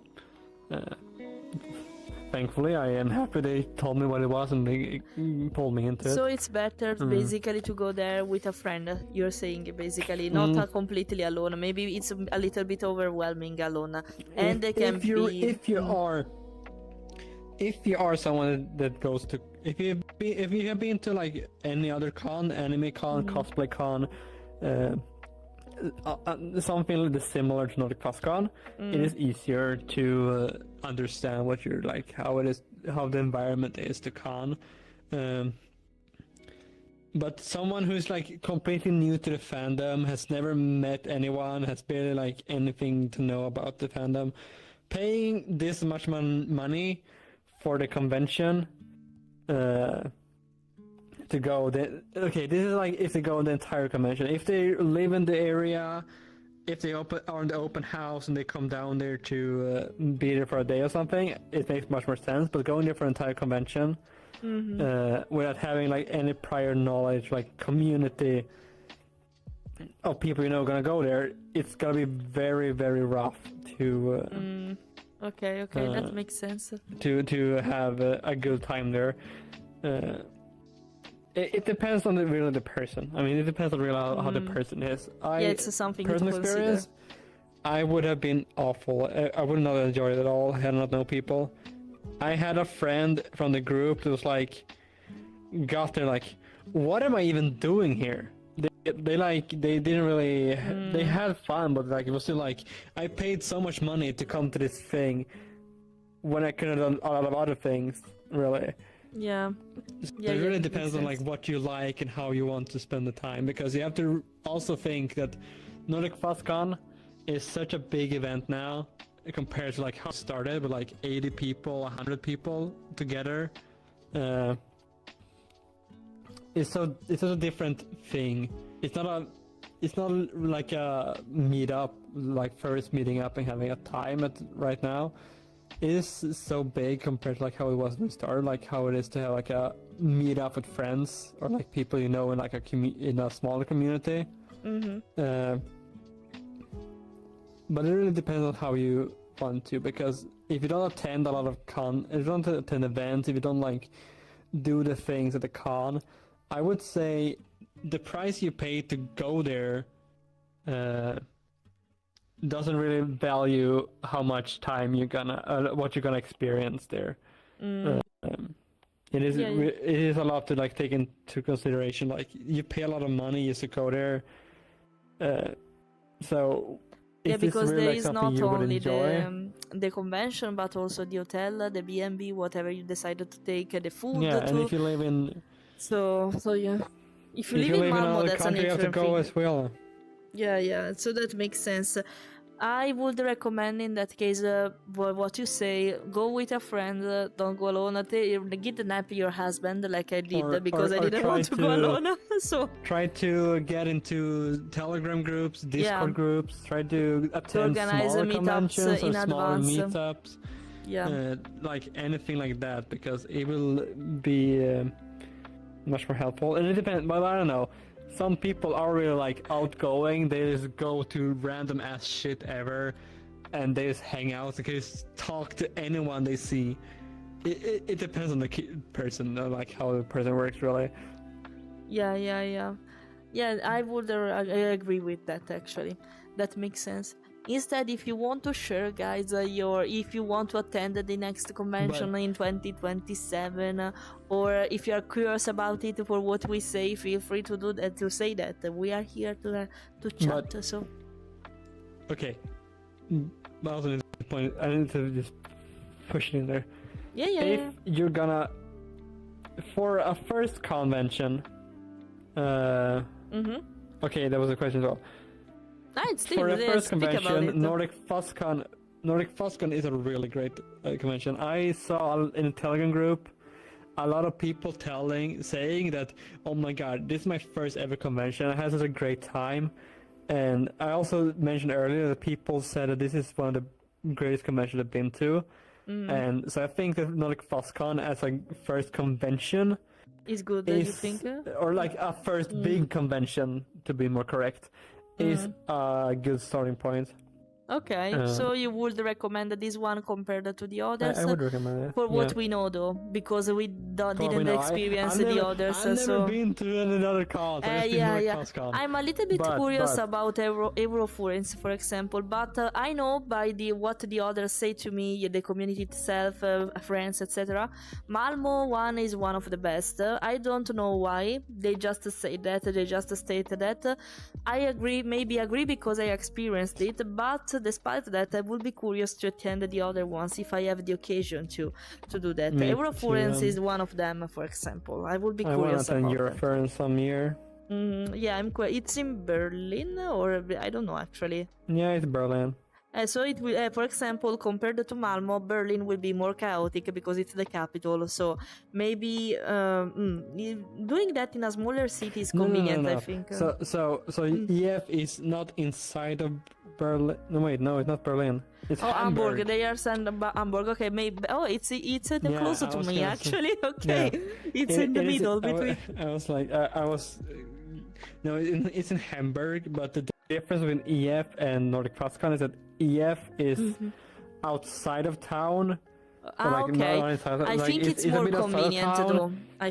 convenient though. And the place they have for the convention is actually a con area, like an event area.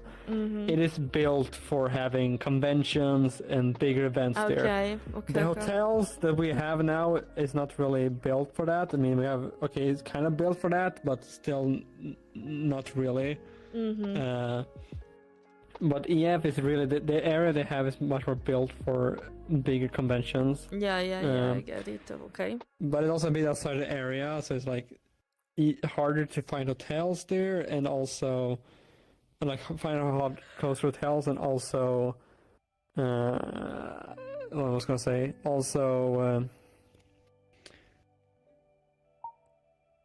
Find your words. Don't worry. to get there, like it's not like it's not in the middle of town, The like city. Fleira is to Malmö. Yeah. If it's like that, I prefer, especially if it's the capital of a country, because otherwise it will be really crowded, maybe a little bit insecure too.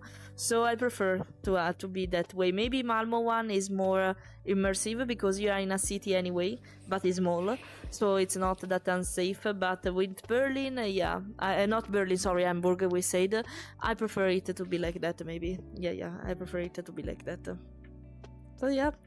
By the way, that's it. I think we spoke about actually everything we could. So to sum it up, we had a really great experience, both of us, or me, because he met me, of course. This is the main reason why. This is the main reason why, but also no. Jokes apart, we met a lot of people, we did a lot of stuff, we enjoyed a lot of events, the haunted house in particular. In my case, for example, it was the dance event. So yeah, no, personally, I would recommend it, like Homie said, only if you are with someone, because it's less difficult to get involved in some stuff. And Malmö was a good first experience for me, since we are speaking about that. But you must be involved in the community, I would say. Before moving to Malmö in 2022, NC was located in we spoke about that before. A small town near Stockholm. Yeah, we spoke about that. And it's basically like Hamburg. It makes sense because that's the capital, especially. Not like Hamburg, but it's the capital. It's a big city. That makes sense. It was a bit outside of Stockholm as well. It makes sense that it was not in the city center. It would be too much probably otherwise. So that makes sense. Malmö is crowded as is already. It's so hard to move around there. I agree with that. So yeah, I think that's it. Also, because I don't think the convention area had a direct bus from the airport to the area of the convention. I you can don't be wrong, think so? but okay. I don't think they had it. I think they had to like get there yourself, and if you're flying, you come to Arlanda, you have to go into the capital, then you have to take another train into somewhere else, and it's like, and Stockholm is Stockholm, and that makes sense. Okay, busy. It was nice. It was a really long talk. Did you enjoy yapping with me, homie? Did you enjoy yapping with me? Yapping! I know what Fleira feels like now when it's yapping. 3 hours and my throat is sore. I'm sorry for that. I'm so dry in my throat. I'm sorry. This is what happens when you collab with me. A lot of speaking, a lot of stuff going on. So yeah, I'm so sorry. You know how painful it can be to yap like I do now. You are involved now. So yeah, before moving on, I read that, okay? And so yeah, also because we have to consider to close because I need to go in 10 minutes. So because I have other stuff to do.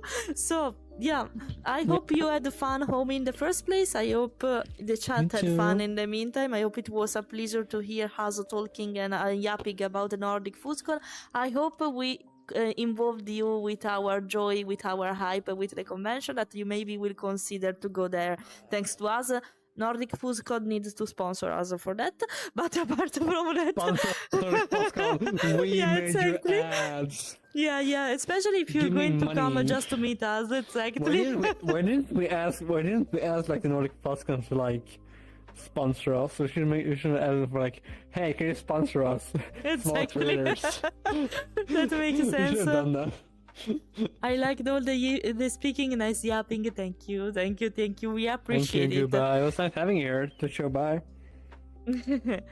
And so yeah, thanks for coming. Consider to join in with us. We can organize a meetup next year, It's maybe also- all together. That's Why quite not? interesting because as far as I know, you're not really in the really in the community yourself, right?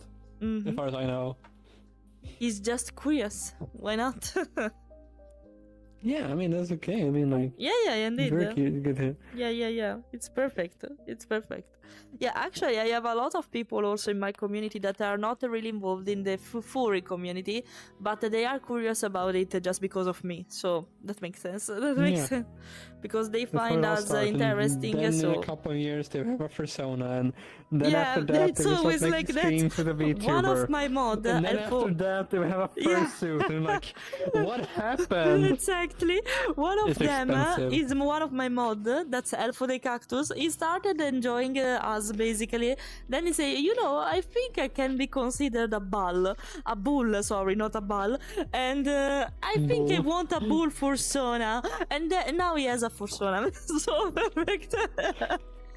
So yeah. That's how it all started. Yeah, we Oh, start that's every alright. time like that.